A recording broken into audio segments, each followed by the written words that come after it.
അതേപോലെ മഹാവിഷ്ണുവിനൊക്കെ 4 തവണ ചെയ്യുന്നു. അതിൻ്റെ തുടർച്ചയായിട്ട് 5ഉം 6ഉം തവണയാണ് നമ്മൾ മറ്റുള്ള ദേവന്മാർക്കൊക്കെ ചെയ്യുന്നത്. 7 തവണ ചെയ്യുന്നത് ആലിനെയാണ്. ആലിനെ പോലും ഈശ്വരനായിട്ടാണ് കാണുന്നത്. അപ്പോൾ ആലിൻ്റെ ഭാഗങ്ങളെ 3ആയി തിരിച്ചിട്ട് മൂലതോ ബ്രഹ്മരൂപായ മധ്യതോ വിഷ്ണുരൂപിണേ അഗ്രത ശിവരൂപായ വൃക്ഷരാജായ തേ നമഃ എന്ന് ജപിക്കും. അതിൻ്റെ വേരുള്ള ഭാഗത്തിന് മൂലതോ ബ്രഹ്മരൂപായ, ബ്രഹ്മാവിനെയാണ് സങ്കല്പിക്കുന്നത്. ഇത് കേൾക്കുന്ന ആളുകൾ ചിലപ്പോൾ ഇതിനെക്കുറിച്ച് പഠിക്കാതിരുന്നാൽ വിചാരിക്കും, ചിന്തിക്കും, ഈ ബ്രഹ്മാവ് എന്താ ഈ ആലിൻ്റെ വേരുമായിട്ട് ബന്ധം? അപ്പോഴാണ് ആധുനിക ശാസ്ത്രം പറയുക, ഏറ്റവും കൂടുതൽ ഓക്സിജൻ പുറത്തുവിടുന്ന ഒരു വൃക്ഷം ആലാണ്, പ്രത്യേകിച്ച് ഓസോൺ എന്ന് പറയുന്ന ഓക്സിജൻ്റെ അംശം. അതേപോലെയാണ് തുളസി. അപ്പോൾ നമുക്ക് ജീവിവർഗങ്ങൾക്ക് ശ്വസിക്കാനുള്ള ഓക്സിജൻ ഏറ്റവും തരുന്നത് ആലാണ്, പിന്നെ മറ്റ് വൃക്ഷങ്ങളാണ്. ഈ ആലിൻ്റെയും മാവിൻ്റെയും ഇല ചേർത്തിട്ട് നമ്മൾ അലങ്കരിക്കാറുണ്ട്. അങ്ങനെ അലങ്കരിച്ച് കഴിഞ്ഞാൽ തന്നെ ആലിൻ്റെയും മാവിൻ്റെ ഇല പൊട്ടിച്ച് കുറച്ച് കഴിയുമ്പോൾ അതിലുള്ള ഓക്സിജൻ്റെ ഭാഗം അന്തരീക്ഷത്തിലേക്ക് ലയിക്കും. അതിനാണ് അങ്ങനെ അലങ്കരിക്കുന്നത്, അല്ലാണ്ട് വെറുതെ ഒരു നിറം കാണാൻ. ഈ ഭാരതീയർ ഇങ്ങനെയൊക്കെയായിരുന്നു അലങ്കരിച്ചിരുന്നത്. അത് കണ്ടിട്ടാണ് പിന്നെ പാശ്ചാത്യരൊക്കെ ചില നിറങ്ങളുള്ള തുണികളൊക്കെ കെട്ടിത്തൂക്കാൻ തുടങ്ങിയത്. അങ്ങനെയാണ് പിന്നെ പതാകകളും കൊടികളും തോരണങ്ങളും ഒക്കെ വന്നത്. പിന്നെ കടലാസുകളായി മാറി, പ്ലാസ്റ്റിക്കായിട്ട് മാറി. ഇതുകൊണ്ടൊന്നും ഒരു ഗുണവും സത്യത്തിലില്ല. പക്ഷേ കുറേ ദിവസം നിൽക്കണമെങ്കിൽ നമ്മൾ കൊടിമരത്തിലൊക്കെ ആയിട്ട് ഉയർത്തുന്ന സമയത്ത് പല നിറത്തിലുള്ള കൊടികൾ, തുണിക്കിടെ കൊടികൾ വെക്കുന്നു. അല്ലാണ്ട് അലങ്കാരത്തിന് താഴേക്ക് ഏറ്റവും നല്ലതെന്ന് പറയുന്നത് ഇത്തരത്തിലുള്ള ഇലകളാണ്.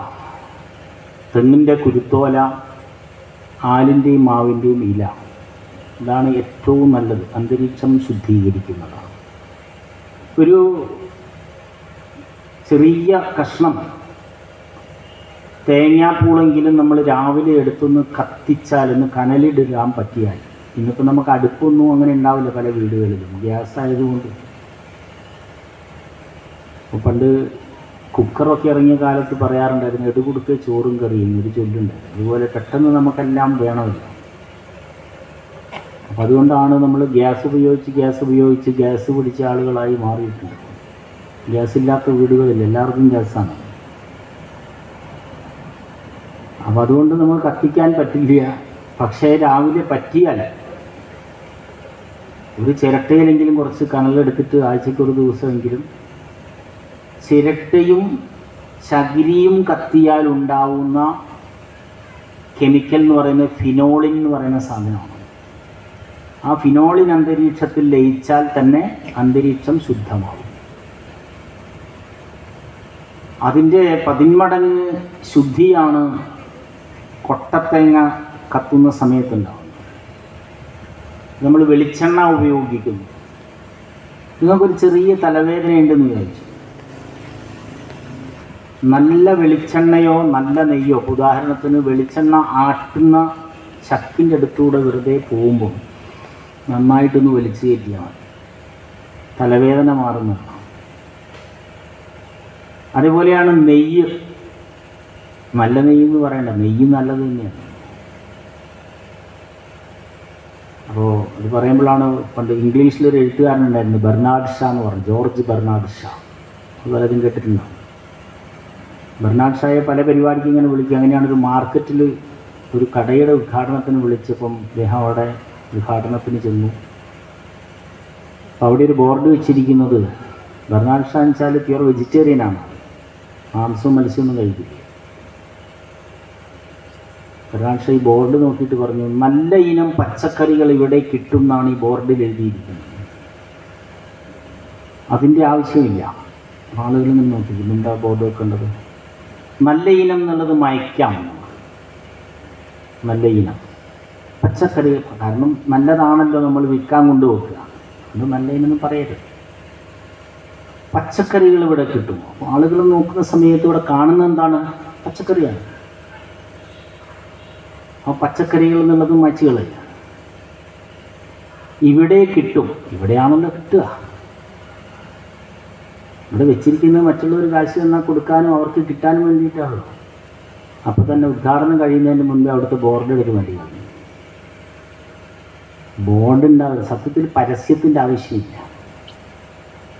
ഭാരതീയർ പണ്ടേ ചെയ്ത സംഗതി അതാണ്. പരസ്യം ഉണ്ടായിരുന്നില്ല ഒന്നിനും. ഇന്നിപ്പം ഭയങ്കര പരസ്യമാണ്. ഇപ്പോൾ മരുന്നുകൾ ഏറ്റവും കുറഞ്ഞ വിലയ്ക്ക് കിട്ടുന്ന സ്ഥലം ഏതാണ്? ഇപ്പോൾ നമ്മുടെ കേരളത്തിൽ പോലും ഇംഗ്ലീഷ് മരുന്നുകളൊക്കെ കുറഞ്ഞ വിലയ്ക്ക് കിട്ടുന്ന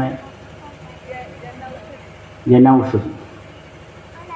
അപ്പോൾ നിങ്ങളോട് പറയും, അവിടുത്തെ മരുന്നിന് ഗുണം കുറവുണ്ട്, അതുകൊണ്ടാണ്. കേട്ടിട്ടുണ്ടോ? അങ്ങനെ പറയാറില്ലേ? അപ്പോൾ നിങ്ങൾ ആ ആളുടെ പേരും അയാളുടെ ഡീറ്റെയിൽസും ഒന്ന് കേന്ദ്ര സർക്കാരിൻ്റെ ഇൻ്റലിജൻസിന് കൊടുത്താൽ മതി. അയാളെ പിടിച്ച് ജയിലിട്ടു. കാരണം അങ്ങനെ മരുന്ന് വെക്കാൻ പറ്റില്ല. ഇതിനോട് നിയമങ്ങളുണ്ട്. ഇത് ജനൌഷധിയിൽ സാധനം എത്തുന്നത് നേരിട്ടെത്തുകയാണ് കമ്പനികളിൽ നിന്ന്. ഇടനിലക്കാരൊന്നുമില്ലേ. ചിലപ്പോൾ ഇതിൻ്റെ അകത്ത് ആരെങ്കിലും ഉണ്ടാവും. റെപ്രസെൻറ്റേറ്റീവ്സിനെ കണ്ടിട്ടില്ലേ നമ്മൾ? ഇപ്പോൾ പലപ്പോഴും നമ്മളെ കുട്ടികളൊക്കെ MBBS കഴിഞ്ഞ് ഡോക്ടർമാരായിട്ട് പ്രാക്ടീസ് ചെയ്യുമ്പോൾ രോഗികൾ കാണാൻ വരുന്നതിനേക്കാൾ കൂടുതൽ വരുന്നത് മെഡിക്കൽ റെപ്രസെൻറ്റേറ്റീവ്സാണ്. അവർ വന്നിട്ട് ഇങ്ങനെ ബാഗൊക്കെ തൂക്കി പുറത്തിരിക്കും. എന്നിട്ട് അവരാണ് ഉള്ളിൽ കയറിയിട്ട് ഡോക്ടറോട് പറയുക, ഈ ഗുളിക ഇന്നതിന് പറ്റും, ഈ മരുന്ന് ഇന്നതിന് പറ്റും, ഇത് ഇന്നതിന് പറ്റും, സാമ്പിൾ കുറച്ചിട്ടുള്ളൂ.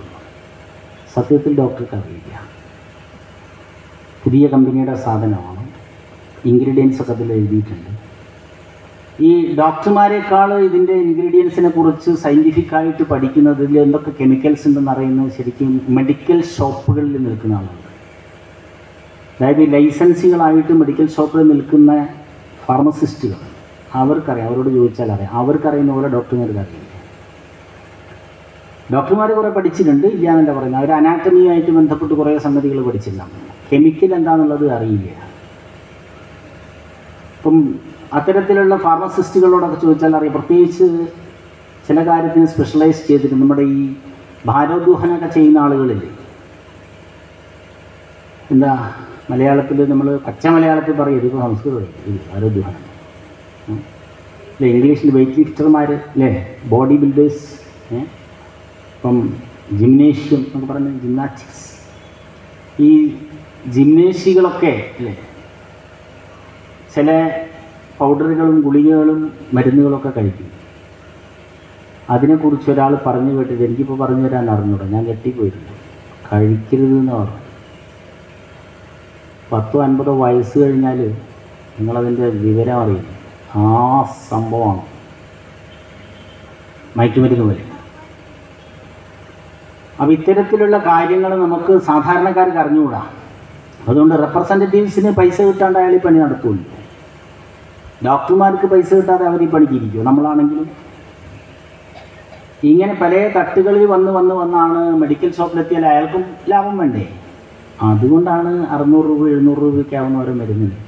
ഇതങ്ങനെയല്ലാതെ നേരിട്ട് വരുന്നതാണ് ജനൌഷധി. അതുകൊണ്ട് ചിലപ്പോൾ 600 രൂപയുടെ സാധനം 65 രൂപയ്ക്ക് കിട്ടും. പക്ഷേ വലിയ വലിയ കമ്പനികളും ഡോക്ടർമാരും ഒക്കെ അസ്വസ്ഥരാണ്.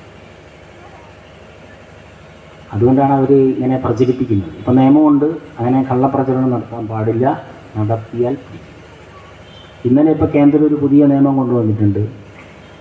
എന്താണെന്ന് പറഞ്ഞാൽ ഈ കോപ്പി അടിക്കുകയല്ലോ പരീക്ഷയ്ക്കൊക്കെ, പ്രത്യേകിച്ച് ഈ നീം കീം എന്നൊക്കെ പറയുന്ന എൻട്രൻസ് എക്സാമിനേഷൻസിനൊക്കെ ചോദ്യപേപ്പർ മറച്ചു കൊടുത്ത് കളയുക, കോപ്പി അടിക്കുക, 5 കൊല്ലം തടവിന് ശിക്ഷിക്കുക. അങ്ങനെ ചെയ്താൽ ഇതുവരെ അങ്ങനെ ഒരു നിയമം ഉണ്ടായിരുന്നില്ല. ഇങ്ങനെ നിയമം വരണം. എന്നാലേ അധ്യാപകന്മാരൊക്കെ കച്ചവടം നിർത്തുകയുള്ളൂ. പല അധ്യാപകന്മാരും ഇതൊക്കെ ക്വസ്റ്റ്യൻ തയ്യാറാക്കുന്നൊരു പാനലുണ്ടാവും. അവർക്കറിയാം ക്വസ്റ്റ്യൻ. അവരവരുടെ മൊബൈലൊക്കെ സേവ് ചെയ്ത് വെക്കും. എന്നിട്ട് അവരുടെ കുടുംബക്കാർക്ക് കൊടുക്കും. ഇതാ ക്വസ്റ്റ്യൻ ഇതൊക്കെയാണ് വരിക കേട്ടോ എന്ന് പറയും. അങ്ങനെയാണ് ആളുകൾ കയറി പോകുന്നത്. പഠിക്കാത്ത കുട്ടികളൊക്കെ ഡോക്ടർമാരും എഞ്ചിനീയർമാരും മയക്കുമാറും. പൈസ ഉള്ളവർ, പൈസ ഇല്ലാത്ത പാവങ്ങൾ കുടുങ്ങി. ഒരു അറിവിലേക്ക് പറഞ്ഞു. അപ്പം അതുകൊണ്ട് നമ്മൾ ഈ ദേവീ ഭാഗവതത്തിൻ്റെ തലത്തിൽ ഓരോ ദേവതാ സങ്കല്പങ്ങളെയാണ് പറയുന്നത്. അപ്പം ഓം ഗം ഗണപതയേ നമഃ എന്നാണ് ഗണപതിയുടെ മൂലമന്ത്രമായിട്ട് നമ്മൾ വിളിക്കുക. അപ്പോൾ ഗണപതിയുടെ അടുത്തൂടെ നമ്മൾ യാത്ര ചെയ്യുമ്പോൾ നാലമ്പലത്തിനകത്ത് കയറി കഴിഞ്ഞാൽ ഗണപതിയുടെ അടുത്തെത്തിയാൽ അത് ജപിക്കാം. അത് വേണം. സരസ്വതിയുടെ അടുത്താണെങ്കിൽ ഓം സം സരസ്വതി സ്വാഹ. ഇവിടെ ഗുരുവിൻ്റെ അടുത്തെത്തുമ്പോൾ ഓം ഗും ഗുരുഭ്യോ നമഃ. ശിവൻ്റെ ഇതായ ഭൈരവനെ കാണും. ശിവനാണ്, ശിവരൂപിയാണ്, അഷ്ടാദശ രുദ്രന്മാരിൽപ്പെടുന്നതാണ്. അവിടെ ഓം നമ ശിവായ. അപ്പോൾ നാഗത്തിൻ്റെ സങ്കല്പം ഉണ്ടാവും. അപ്പോൾ അവിടെ ഇരുന്ന സമയത്ത് ഓം കാളകൂഢായ വിഷഭക്ഷണായ സ്വാഹ. കാളകൂഢൻ, നീലകണ്ഠ കാളകൂഢ വിഷഭക്ഷണായ സ്വാഹ. നീലകണ്ഠനാരാണ്? ശിവനാണ്. കാളകൂഢം കുടിച്ചതുകൊണ്ടാണ് ശിവന് നീലകണ്ഠം വന്നത്, അല്ലേ? നീല നിറമുള്ള കഴുത്ത് വന്നത്. വിഷഭക്ഷണായ സ്വാഹ. ആ ശിവന് മാത്രമേ കുടിക്കാൻ പറ്റുള്ളൂ ആ വിഷം. എന്ത് ഭക്ഷണം കഴിച്ചാലും ദഹിക്കുന്ന ചില ആളുകളുണ്ട്, സോഡ കുടിച്ചാലും ദഹിക്കാത്ത ആളുകളുണ്ട്. ഇങ്ങനെ പറയാം. സോഡ സാധാരണ എന്തെങ്കിലും ഒരു അരിയൊക്കെ വന്നാൽ കുടിക്കുന്നതാണ്. ഈ സോഡയും പിപ്പല്യാസവും കുടജാരിഷ്ടവും കുടിച്ചാൽ ദഹിക്കാത്ത ടീമുണ്ട്. ശിവൻ അങ്ങനെയുള്ളതല്ല. എല്ലാത്തിനെയും മംഗളമാക്കുന്ന അഗ്നിയുടെ ശക്തിയാണ് ശിവനിലുള്ളത്. അതാണ് മൂന്നാം കണ്ണ് തുറന്നാൽ ഈ പറക്കുന്നത്. അതുകൊണ്ടാണ് പാലാഴി കടഞ്ഞപ്പോൾ പല സംഗതികളും വന്നു. പക്ഷെ അതിൽ കാളകൂഢം വന്നപ്പോഴാണ് വാസുകി ഛർദ്ദിച്ചതാണല്ലേ. കാളകൂഢം വിഷം, ഹാലാഹലം എന്നൊക്കെ ഇതിന് പേരുണ്ട്. ഹാലാഹലം ഛർദ്ദിച്ചപ്പോൾ അത് ഭൂമിയിൽ വീണാൽ ഭൂമി നശിച്ചു പോകും. ഭൂമി മാത്രമല്ല 14 ലോകവും നാശത്തിലേക്ക് പോകും. എന്ത് ചെയ്യണം? ഒന്നും നോക്കിയില്ല. ശിവൻ അത് വേഗം ആണ്ട് കുടിക്കും. ശിവേട്ടൻ ചത്തുപോകുമല്ലോ എന്ന് വിചാരിച്ചിട്ട് പാർവതി എന്ത് ചെയ്തു? മൂപ്പര കയറ്റിന് കയറി പിടിച്ചു. അങ്ങനെയാണ് അവിടെ കുടുങ്ങിപ്പോയത്. അപ്പം ആദ്യമായിട്ട് കെട്ടിയോൻ്റെ കയറ്റിന് പിടിച്ചത് കെട്ടിയോള് പാർവതിയാണ്, അല്ലേ? ഫസ്റ്റ് ആൻഡ് ഫോർമോസ്റ്റ് കയറ്റിന് കൊടുത്തു. അപ്പോൾ പാർവതിക്ക് സ്നേഹം കൊണ്ട് പിടിച്ച ഇന്നത്തെ മാതിരിയല്ല. ഇന്ന് കെട്ടിയോൻ കെട്ടിയോള് കയറ്റിന് പിടിക്കുന്നത് സ്നേഹം കൊണ്ടല്ല, അല്ലേ? അപ്പോൾ അവിടെ എന്തായാലും അവിടെ നിന്നും ഇല്ലെങ്കിലും കുഴപ്പമൊന്നുമില്ല. ഇതുപോലെ ചരിത്രത്തിൽ ഒരാളുണ്ടായിരുന്നു, ആളെ അറിയാം. എന്ത് ഭക്ഷണം കഴിച്ചാലും ഒരു കുഴപ്പമില്ലാത്ത ഒരാൾ വിവേകാനന്ദ സ്വാമികളാണ്. ഇഷ്ടം പോലെ തിന്നാലും വിശപ്പ് മാറാത്ത ഒരാൾ തൃശ്ശൂരുണ്ടായിരുന്നു, കപ്പായി. പിന്നെ മരിച്ചുപോയി. അപ്പം അങ്ങനെയുള്ള ചില ആൾ നമ്മളെ വീട്ടിലും ചില ആൾക്കാർക്ക് ഉണ്ടാവും ചിലപ്പോൾ. നമ്മൾ ചോദിച്ചു എന്താളായി, 2 ആമാശയായിട്ട് ജനിച്ചതാണോ എന്ന് ചോദിക്കും. ചിലപ്പം പറയും ഇത് മത്സരമല്ല, അല്ലേ? കുട്ടികളിരുന്നിങ്ങനെ തിന്നുമ്പോൾ അമ്മമാർ പറയും മത്സരമൊന്നും അല്ല ഇത്, ഇന്ന് തിന്നിട്ടെണീറ്റ് കുട്ടിയൊന്നും. വിവേകാനന്ദ സ്വാമികൾ, അയാൾ വിവേകാനന്ദ എന്നുള്ള പേര് ഒക്കെ കിട്ടുന്നതിന് മുൻപ് കുട്ടിക്കാലത്ത് പല പേരുകളും ഉണ്ടായിരുന്നല്ലോ. വീര എന്നായിരുന്നു വളരെ കുട്ടിയായപ്പം വിളിച്ചിരുന്നത്, വീര. പിന്നെ വീരബിലയെന്നാക്കി മാറ്റി. സ്കൂളിൽ ചേർത്തപ്പം നരേന്ദ്രനാക്കി. അത് കഴിഞ്ഞ് ബ്രഹ്മചാരിയായിട്ട് സന്യാസത്തിലേക്കൊക്കെ പോകാൻ സമയത്താണ് സച്ചിദാനന്ദൻ എന്ന പേര് വന്നു. അതും കഴിഞ്ഞ് പിന്നെ വിവിദിശാനന്ദൻ എന്ന പേരാണ് ബ്രഹ്മചാരിയായിട്ട്. അത് കഴിഞ്ഞ്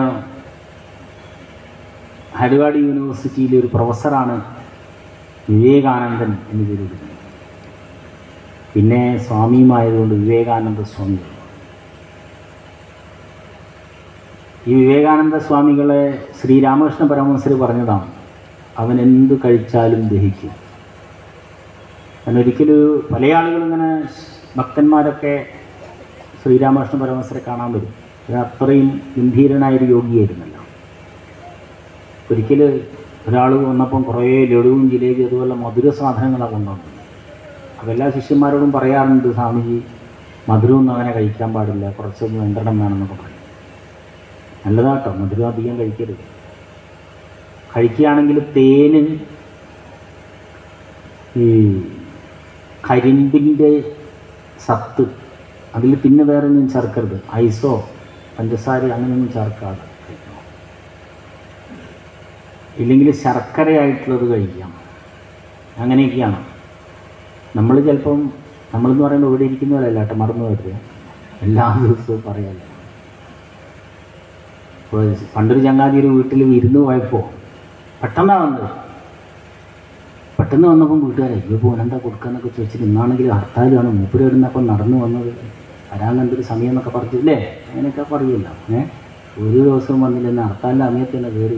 അവസാനം ഒരു ചായയും 2-3 കഷ്ണം ബ്രെഡും ഉണക്ക ബ്രെഡും കുറച്ച് തേനും കൊണ്ടുവച്ചപ്പോൾ പറഞ്ഞു, തേന് ഞാൻ കഴിക്കാറില്ല. എന്താ വെച്ചാൽ ഒരു ജീവിൻ്റെ വായിൽ നിന്ന് ഇങ്ങനെ വരുന്നൊരു സാധനമാണ് തേന്, അല്ലേ? തേനീച്ചേൻ്റെ വായുവായിട്ട് അതിന് ബന്ധമുണ്ടല്ലോ. പിന്നെ ഇവർ കുടുങ്ങി എന്താ വെച്ചാൽ പിന്നെ ലാസ്റ്റ് വീട്ടുകാരൻ ചോദിച്ചു, കോഴിമുട്ടയുണ്ട് കുഴപ്പമുണ്ടെന്ന് ചോദിച്ചു. അത് കുഴപ്പമില്ല എന്ന് പറഞ്ഞതുപോലെയാണ് നമ്മുടെയൊക്കെ കാര്യം. വലിയ ഫിലോസഫി പറയുന്നല്ലുണ്ട്. സംഭവം വെറുതെ പറയാം, കിട്ടുന്നത് തിന്നാൽ മതി മൂപ്പർക്ക്. നമ്മളൊക്കെ മറ്റുള്ളവരുടെ വീട്ടിൽ ചെല്ലുമ്പോൾ അവരെന്തെങ്കിലുമൊക്കെ ഭക്ഷണം തരുമ്പോൾ അത് കഴിക്കുക. അത് മീനായാലും ഇറച്ചിയായാലും, അയ്യോ ഞാൻ മീൻ കൂട്ടി, അങ്ങനെ പറയേണ്ട ആവശ്യമില്ല. വലിയ നാട്യങ്ങളുടെ ആവശ്യമൊന്നുമില്ല. പക്ഷെ നമ്മളതൊക്കെ നിയന്ത്രണം വേണമെന്ന് മാത്രം. അതുപോലെയാണ് മധുരത്തിൻ്റെ കാര്യം പറയുന്നത്.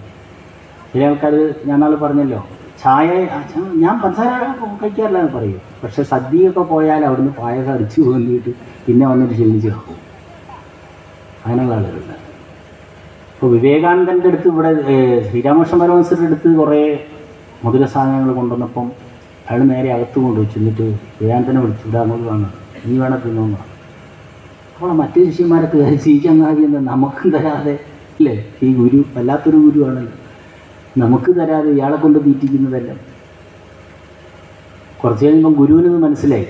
ഗുരു പുറത്തേക്ക് വന്നെന്തോ തമാശ പറയുന്നതിനെ കൊടുത്ത് പറഞ്ഞു,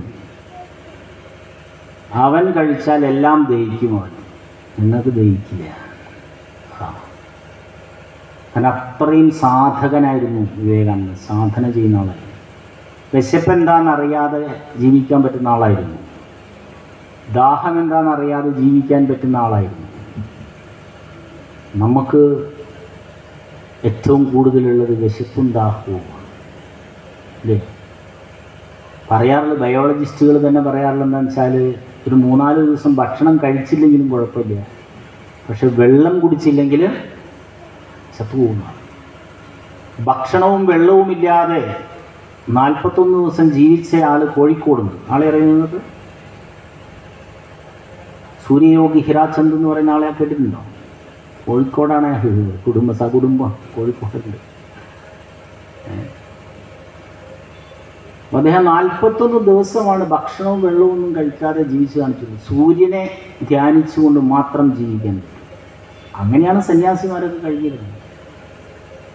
നമ്മളെ നാട്ടുകാരനാണ് PR നാഥൻ എന്ന് പറയുന്നത്, മാങ്കാവുകാരനാണ്, എഴുത്തുകാരൻ, അല്ലേ? പ്രഭാഷകൻ. അദ്ദേഹം ഒരിക്കലും ഇങ്ങനെ പറഞ്ഞു. അദ്ദേഹം കഥ പറയുമ്പോൾ എന്നോട് തന്നെ ഞങ്ങളിരുന്ന് ഇങ്ങനെ ഓരോ കഥ പറഞ്ഞാണ്.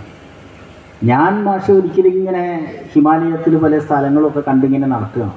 അപ്പം ഞാൻ ഹിമാലയത്തിലൊന്നും പോയിട്ടില്ല, അതുകൊണ്ട് ഞാൻ ഇങ്ങനെ കേട്ടില്ല. അപ്പോൾ ആദ്യമായിട്ട് എപ്പോഴൊന്ന് പോയപ്പോൾ ഞാനതിലിങ്ങനെ പോയി. പിന്നെ കുറച്ച് ആളോട് ചോദിച്ചു, മുകളിൽ എവിടെയെങ്കിലും ആരെങ്കിലും സന്യാസിമാരുണ്ടോ? ആളുകളുണ്ടോ? മുകളിൽ മുകളിൽ വരെയുണ്ട്, എപ്പോഴത്തേക്കോ ഉണ്ട് എന്ന് പറഞ്ഞു. അങ്ങനെ കുറേ നടന്ന് ഒരു സന്യാസിനെ കണ്ടു. അയാളോട് വർത്താനൊക്കെ പറഞ്ഞ് അയാൾക്ക് എന്തൊക്കെയോ ഫ്രൂട്ട്സൊക്കെ മേടിച്ചു കൊടുത്തിരുന്നു. അത് കഴിഞ്ഞ് പിന്നും മറ്റേ സന്യാസിയോട് ചോദിച്ചാൽ ഇതിൻ്റെ മുകളിൽ വേറെ സന്യാസിമാരുണ്ടല്ലോ. അതിൻ്റെ അപ്പുറത്ത് നിങ്ങളൊരു 5-6 കിലോമീറ്റർ നടന്ന വേറെ സന്യാസി ഒരു ഗുഹയിൽ തപസ്സിരിക്കുന്നുണ്ട്. അപ്പം ബിഹാർനാഥന് ചോദിക്കാനൊരു മടിയുണ്ടായിരുന്നു എന്ന് പറഞ്ഞു. അല്ല, അയാൾക്കപ്പം ഭക്ഷണമൊക്കെ എന്താ കിട്ടും? കാരണം നമ്മളത് വിചാരം ഭക്ഷണം എപ്പോഴാണ് കിട്ടുക, എന്താ കിട്ടുക, എങ്ങനെയാണ് കിട്ടുക എന്നുള്ളതാണ്. അപ്പോൾ സ്വാമി പറഞ്ഞു, ഞങ്ങളതിനെക്കുറിച്ച് ചിന്തിക്കാറില്ല, നിങ്ങൾ വേണേൽ പോയി കണ്ടോന്ന് പറഞ്ഞു.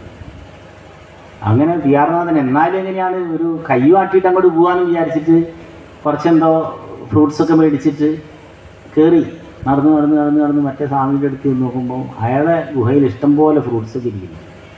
അയാൾ പറഞ്ഞു, എനിക്ക് വേണ്ട, കുറേ ആൾക്കാരെ കൊണ്ടിട്ടതാണ്, നിങ്ങൾ കുറച്ച് ചേർത്തിട്ട് വയ്ക്കാൻ.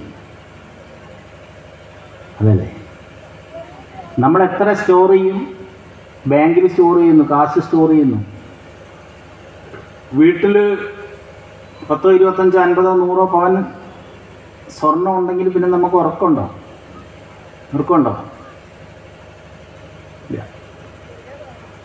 നമ്മളിവിടെ മെയിൻ റോഡിൽ നിന്ന് ഇങ്ങോട്ട് ക്രോസ് ചെയ്യുമ്പോൾ എന്താ ചെയ്യാം?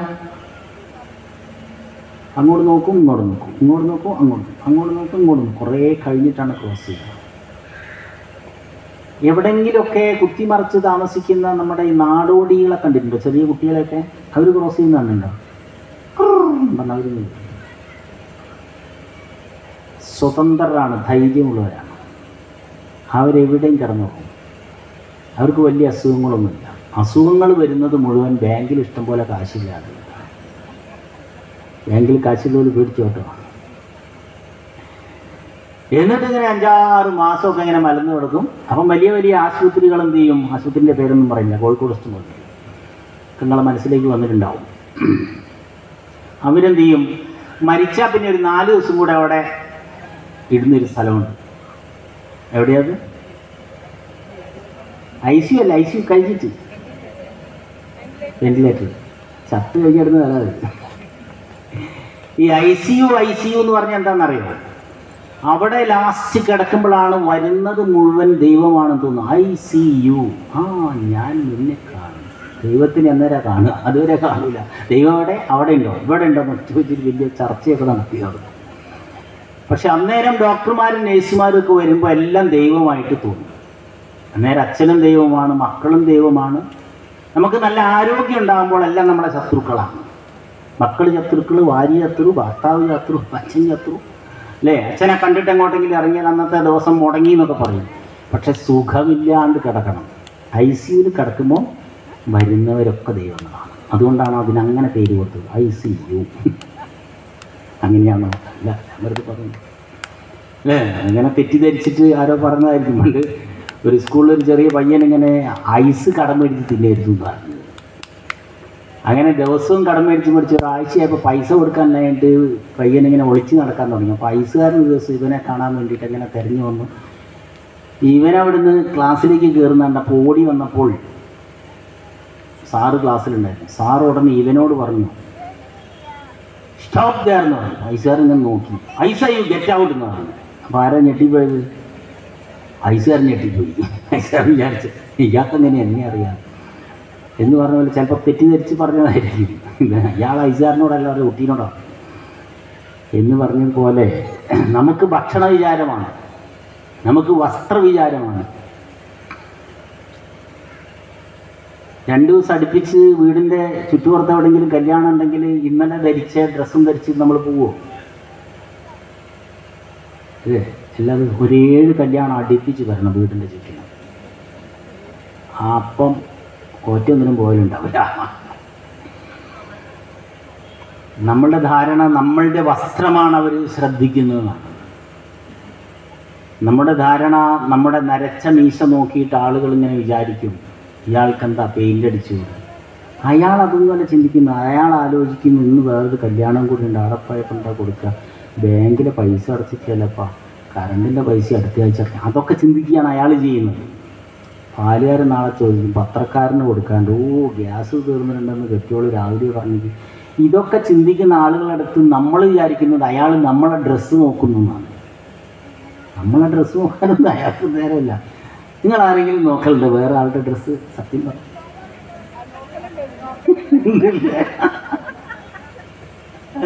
എന്നാലും കുറേയൊക്കെ കുറവായിരിക്കും. കാര്യം നമ്മൾ ആയിരക്കണക്കിന് ലക്ഷക്കണക്കിന് കാര്യം ചിന്തിച്ചുകൊണ്ടിരിക്കുക. പക്ഷേ നമ്മൾ വ്യക്തിപരമായിട്ട് വിചാരിക്കുന്നത് നമ്മളെയാണ് എല്ലാവരും നോക്കുന്നത്. ഇപ്പോൾ ബസ് സ്റ്റോപ്പിലൊക്കെ ഇങ്ങനെ നിൽക്കുമ്പോൾ ചിലപ്പോൾ നമ്മൾ ഇങ്ങോട്ട് കൊണ്ടു, അപ്പോൾ അയാൾ എന്നെ തന്നെ നോക്കുന്നല്ലോ, അവനെന്താ ഇപ്പോൾ എൻ്റെ കുടുക്കൊക്കെ ഇട്ടിട്ടുണ്ടല്ലോ, മുൻകൊടുത്തതാണല്ലോ, എന്താ കുഴപ്പം, എൻ്റെ തലയിലെന്താ കാക്ക ഇല്ലല്ലോ എന്നൊക്കെ പറഞ്ഞ് നമുക്കെന്തോ ഒരു അസ്വസ്ഥത. സത്യത്തിൽ അയാൾ നമ്മളെ ആയിരിക്കില്ല നോക്കുക. അയാൾക്ക് ചിലപ്പോൾ കുറച്ച് കോങ്കൺ ഉണ്ടാവും, അയാൾ അപ്പുറത്തേക്ക് നോക്കിയിരിക്കും. അയാൾ നമ്മളെ കാണുന്ന പോലെ നമുക്ക് തോന്നുകയാണ് അല്ലേ. ഇങ്ങനെ പണ്ട് ഒരാൾ ആയുർവേദം പഠിച്ച ആളും വേറൊരാൾ ഇംഗ്ലീഷ് അലോപ്പതി പഠിച്ച ആളും ഒക്കെയാണ്. ഇവർ രണ്ടും കൂടെ കണ്ടുമുട്ടി എവിടെയോ ഇരുന്ന് ഇങ്ങനെ കഥ പറയുന്ന സമയത്ത് എന്തോ ഒരു ഉദാഹരണം പറഞ്ഞു വന്നപ്പോൾ ഞാൻ പറയാം, ഇതാ ആ വരുന്ന ആളെ നോക്കൂ എന്ന് പറഞ്ഞു. അയാൾ കാലിങ്ങനെ വേച്ച് വലിഞ്ഞ് വരികയാണ്. അയാളുടെ ഇടത്തെ ഞരമ്പിനാണ് തകരാറ് എന്നൊരാൾ പറഞ്ഞു, ഈ ഡോക്ടർമാരിലൊരുത്തന്നെ. അപ്പോൾ മറ്റവൻ പറഞ്ഞു, അല്ല, അയാളെ ഇടത്തെ കാൽഞരമ്പിനല്ല, അയാളുടെ ബ്രെയിനിനാണ് തകരാറ്. ആ ബ്രെയിനിൽ നിന്ന് ശരിക്കും സിഗ്നൽ കിട്ടുന്നില്ല എന്നപ്പുറം ഭയങ്കര ശാസ്ത്രം തർക്കമാണ്. ഇത് കേട്ടോണ്ട് വേറൊരാളാണെന്ന് കേട്ടിട്ട് അയാൾ പറഞ്ഞു, നിങ്ങളെന്തിന് അടി കൊടുത്ത് അയാളോട് ചോദിച്ചാൽ പോരെ, എനിക്കെന്താ തകരാറ്, ഇങ്ങനെ കാല് വലിച്ചുകൊണ്ട്. ഒരു കാര്യം ചോദിക്കട്ടെ എന്നാണ്. അപ്പോൾ അയാൾ വന്നുപ്പോൾ എന്തായിരിക്കും എന്ന് വെച്ചു, നിങ്ങളെന്താ കാലിങ്ങനെ വലിച്ചുകൊണ്ട് നടക്കുന്നതെന്ന് വെച്ചു. ഒന്നുമില്ല, എൻ്റെ ചെരുപ്പിൻ്റെ വാറ് പൊട്ടിയതാണെന്ന്. അപ്പോൾ രണ്ടും പോയി. അടുത്ത വീടിയെ പോയിട്ട് പണ്ടൊക്കെ ബാറ് കിട്ടുമായിരുന്നു എക്സ്ട്രാ, ഇപ്പം കിട്ടുമെന്ന് എനിക്കറിഞ്ഞൂടാ. ഹവായി ചെരുപ്പിനൊക്കെ ബാറ് കിട്ടിയിരുന്നു പൊട്ടിക്കൊണ്ട്. ചെരുപ്പിൻ്റെ ബാറ് പൊട്ടിയിട്ട് വലിച്ചുകൊണ്ട് നടക്കുക. മറ്റേ ശാസ്ത്രീയമായിട്ട് വല്ലാണ്ട് നമ്മൾ നോക്കിയാൽ ചെരുപ്പിൻ്റെ വാറ് പൊട്ടിയതടക്കം നമുക്ക് എന്ത് തോന്നും, ഇങ്ങനെ ഞരമ്പിൻ്റെ കേടാൻ തോന്നും എന്ന് പറഞ്ഞ പോലെ നമ്മൾ ശാസ്ത്രീയമായിട്ട് വിചാരിക്കുകയാണ് അയാൾ എന്നെ നോക്കുകയാണ്, അവൾ എന്നെ നോക്കുകയാണ്, അവൾ ബസ്സും കാത്ത് നിൽക്കുകയാണ്, അയാൾ വേറെന്തോ ആലോചിച്ച് നിൽക്കുകയാണ്. അതുപോലെയാണ് നമ്മളെപ്പോഴും നമ്മുടെ വസ്ത്രം, നമ്മുടെ ഭക്ഷണം, ഇതൊക്കെ വിചാരിച്ചുകൊണ്ടിരിക്കുന്നത്. ഇതൊന്നുമല്ല കഥ എന്ന് മനസ്സിലാവാനാണ് നമ്മുടെ ജപങ്ങൾ.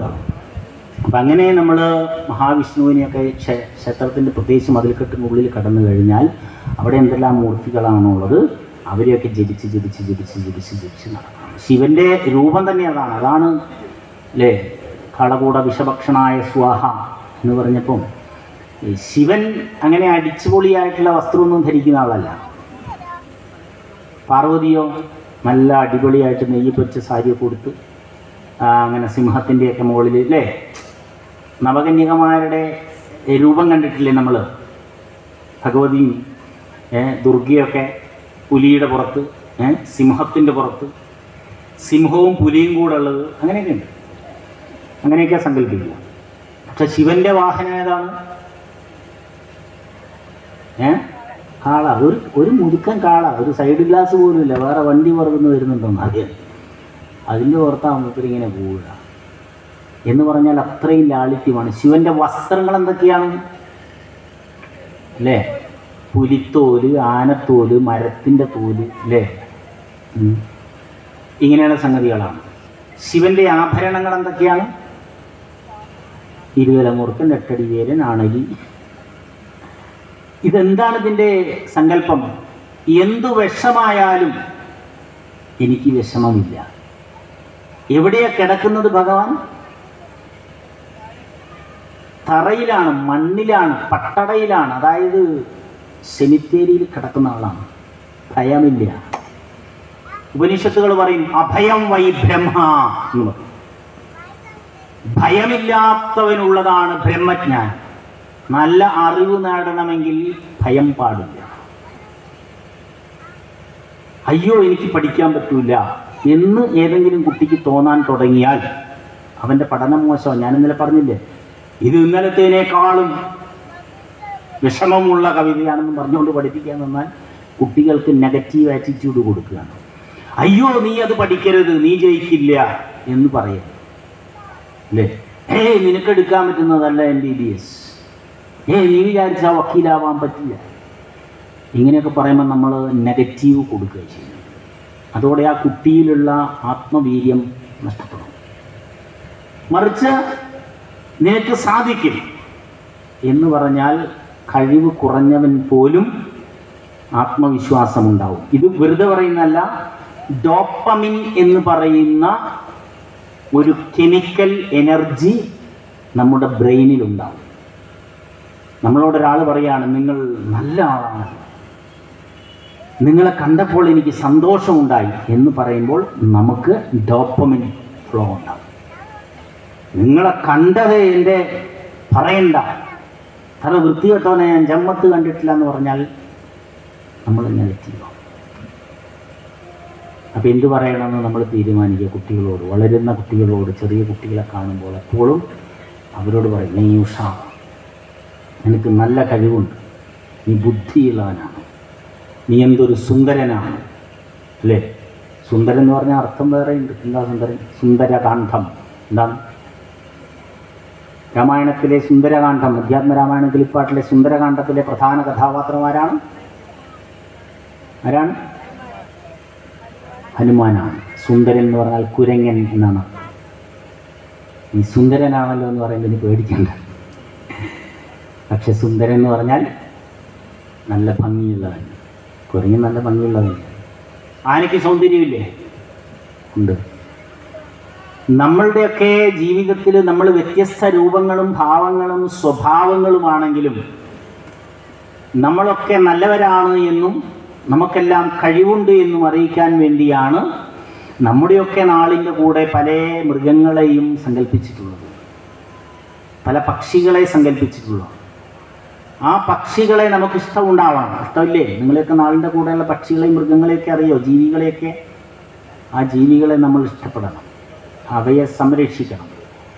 അങ്ങനെയാകുമ്പോഴാണ് നമുക്ക് ഇൻഫീരിയോറിറ്റി കോംപ്ലക്സ് ഉണ്ടാവില്ല, ഞാൻ മോശമാണ് എന്ന വിചാരം ഉണ്ടാവില്ല, അല്ലേ? അപ്പം അങ്ങനെ ലോകത്തിൽ ഏറ്റവും നല്ല ഒരു സംസ്കൃതി ഭാരതത്തിൻ്റെതായിരുന്നു. പക്ഷേ കുറേ കാലങ്ങളായിട്ട്, ഏതാണ്ട് 1500ഓളം വർഷമായിട്ടെന്ന് പറയാം, ഭാരതം പല വെല്ലുവിളികളെയും നേരിട്ടിട്ടുണ്ട്. ഭാരതം നേരിടുന്ന വെല്ലുവിളികളിൽ, ഭാരതീയ സംസ്കൃതി നേരിടുന്ന വെല്ലുവിളിയിൽ കൃത്യമായിട്ട് പറഞ്ഞാൽ ഭാരതത്തിൻ്റെ ദേശീയത, അല്ലെങ്കിൽ ഭാരതത്തിൻ്റെ സംസ്കാരം, അല്ലെങ്കിൽ ഭാരതത്തിൻ്റെ പൈതൃകം, ഈ മൂന്നെണ്ണമാണ് വെല്ലുവിളി നേരിടുന്നത്. ഇത് മൂന്നും തമ്മിൽ ബന്ധമുള്ളതാണ്. എന്താണ് ഭാരതത്തിൻ്റെ ദേശീയത? ഭാരതത്തിൻ്റെ ദേശീയതയെക്കുറിച്ച് ഞാൻ പറയുന്നതല്ല, നിങ്ങൾ ചിന്തിച്ചിട്ടുണ്ടോ എന്ന് എനിക്കറിയില്ല. മറ്റുള്ളവർ പറയുന്നതെല്ലാം നമ്മളങ്ങ് പച്ചയ്ക്ക് ഉപ്പ് കൂട്ടാതെ വിഴുങ്ങുകയും വേണ്ട. പരമാധികാര നീതിന്യായ പീഠം, അതായത് സുപ്രീം കോർട്ട് ഓഫ് ഇന്ത്യ 3 തവണയായിട്ട് പറഞ്ഞിട്ടുള്ളത് ഭാരതത്തിൻ്റെ ദേശീയത എന്ന് പറയുന്നത് മതമല്ലാത്ത ഹിന്ദുയിസം എന്ന് പറയുന്നതാണ്. Hinduism, it is not a religion but it is a cultural heritage. Supreme കോടതി പറഞ്ഞാണ്. നമ്മൾ ഹിന്ദുക്കളാണ് എന്ന് പറയുമ്പോൾ ഹിന്ദു എന്ന് പറയുന്നത് എന്തല്ല? മതമല്ല. It is not a religion. ആ ഹിന്ദുവിൻ്റെ അകത്ത് ധാരാളം മതങ്ങളുണ്ട്. എത്രയോ യുഗങ്ങളായിട്ട് ഇന്നും മനസ്സിലായിട്ടില്ല ചരിത്രകാരന്മാർക്ക്. ചരിത്രകാരന്മാർ പലപ്പോഴും ചരിത്രത്തെ 2-3 ഘട്ടങ്ങളാക്കി തിരിച്ചിട്ടുണ്ട്. Pre history, proto history, history എന്നൊക്കെ പറഞ്ഞിട്ട്. പ്രീ ഹിസ്റ്റോറിക് പീരീഡ് എന്ന് പറയുന്നത് ചരിത്രത്തിന് മുമ്പുള്ള കാലം എന്നാണ് പറയുന്നത്. ചരിത്രത്തിന് മുമ്പൊരു കാലമുണ്ടോ? എല്ലാത്തിനും ചരിത്രം ഉണ്ടാവില്ലേ എന്ന് പറഞ്ഞാൽ ഇവർക്ക് ഊഹിക്കാൻ പറ്റാത്ത കാലം എന്നേ അർത്ഥമുള്ളൂ. ഈ എഴുത്തുകാർക്ക്, ചരിത്രകാരന്മാർക്ക് ഊഹിക്കാൻ പോലും പറ്റിയിട്ടില്ല ഭാരതത്തിൻ്റെ സംസ്കാരം ഉണ്ടായിട്ടുള്ള കാലത്തെക്കുറിച്ച്. ലോകത്തിൽ 24 സംസ്കാരങ്ങളെക്കുറിച്ച് പഠിച്ചിട്ടുള്ള ചരിത്ര പണ്ഡിതന്മാരുണ്ട്. ഉദാഹരണത്തിന് അർണോൾഡ് ടോയിൻബി എന്ന് പറയുന്ന ഇംഗ്ലീഷ് പണ്ഡിതൻ, അദ്ദേഹത്തിൻ്റെ എ സ്റ്റഡി ഓഫ് ഹിസ്റ്ററി എന്ന് പറയുന്ന വലിയ 10 വോളിയങ്ങളിലുള്ള ഗ്രന്ഥമുണ്ട്. വലിയ പുസ്തകങ്ങളാണ്, 10 എണ്ണം. അതിനകത്ത് ലോകത്തിലുള്ള പല മതങ്ങളെക്കുറിച്ചും സംസ്കാരങ്ങളെക്കുറിച്ചുമൊക്കെ ചരിത്രപരമായിട്ട് പഠിച്ചതാണ്. അതിൽ അദ്ദേഹം പറയുന്ന ചില സംസ്കാരങ്ങൾ, ഈജിപ്ഷ്യൻ സിവിലൈസേഷൻ, അസറ്റ് സിവിലൈസേഷൻ, മായ സിവിലൈസേഷൻ, ഇങ്ക സിവിലൈസേഷൻ, റോമൻ സിവിലൈസേഷൻ, അങ്ങനെയാണ് ഇൻഡസ് വാലി എന്ന് പറയുന്ന ഭാരതീയ സംസ്കൃതിയെക്കുറിച്ച് അദ്ദേഹം പറഞ്ഞു.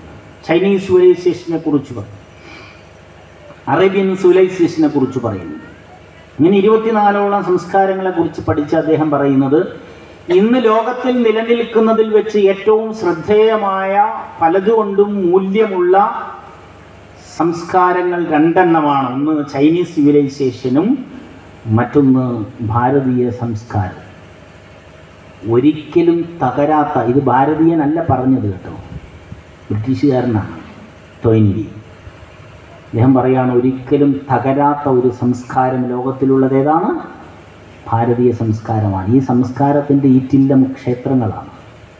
അതാണ് ക്ഷേത്രം തകരാൻ പാടില്ല എന്ന് പറയുന്നത്. അതേപോലെ ജോൺ എസ് സ്പാർക്ക് എന്ന് പറയുന്ന ഒരു ഇംഗ്ലീഷ് എഴുത്തുകാരനുണ്ട്, ജോൺ എസ് സ്പാർക്ക്. അദ്ദേഹത്തിൻ്റെ പുസ്തകത്തിൻ്റെ പേര് തന്നെ വലിയ പേരാണ്, the rise and fall of the people and the nation for 4000 years എന്നാണ് പുസ്തകത്തിൻ്റെ പേര്. The rise and fall of the people, ജനതയുടെ ഉയർച്ചയും, അതായത് വളർച്ചയും തകർച്ചയും, boom and depression. And the nation, അതുപോലെ രാഷ്ട്രങ്ങളും ഉയരുകയും തകരുകയും ചെയ്യും. ഫോർ 4000 years ആണ്.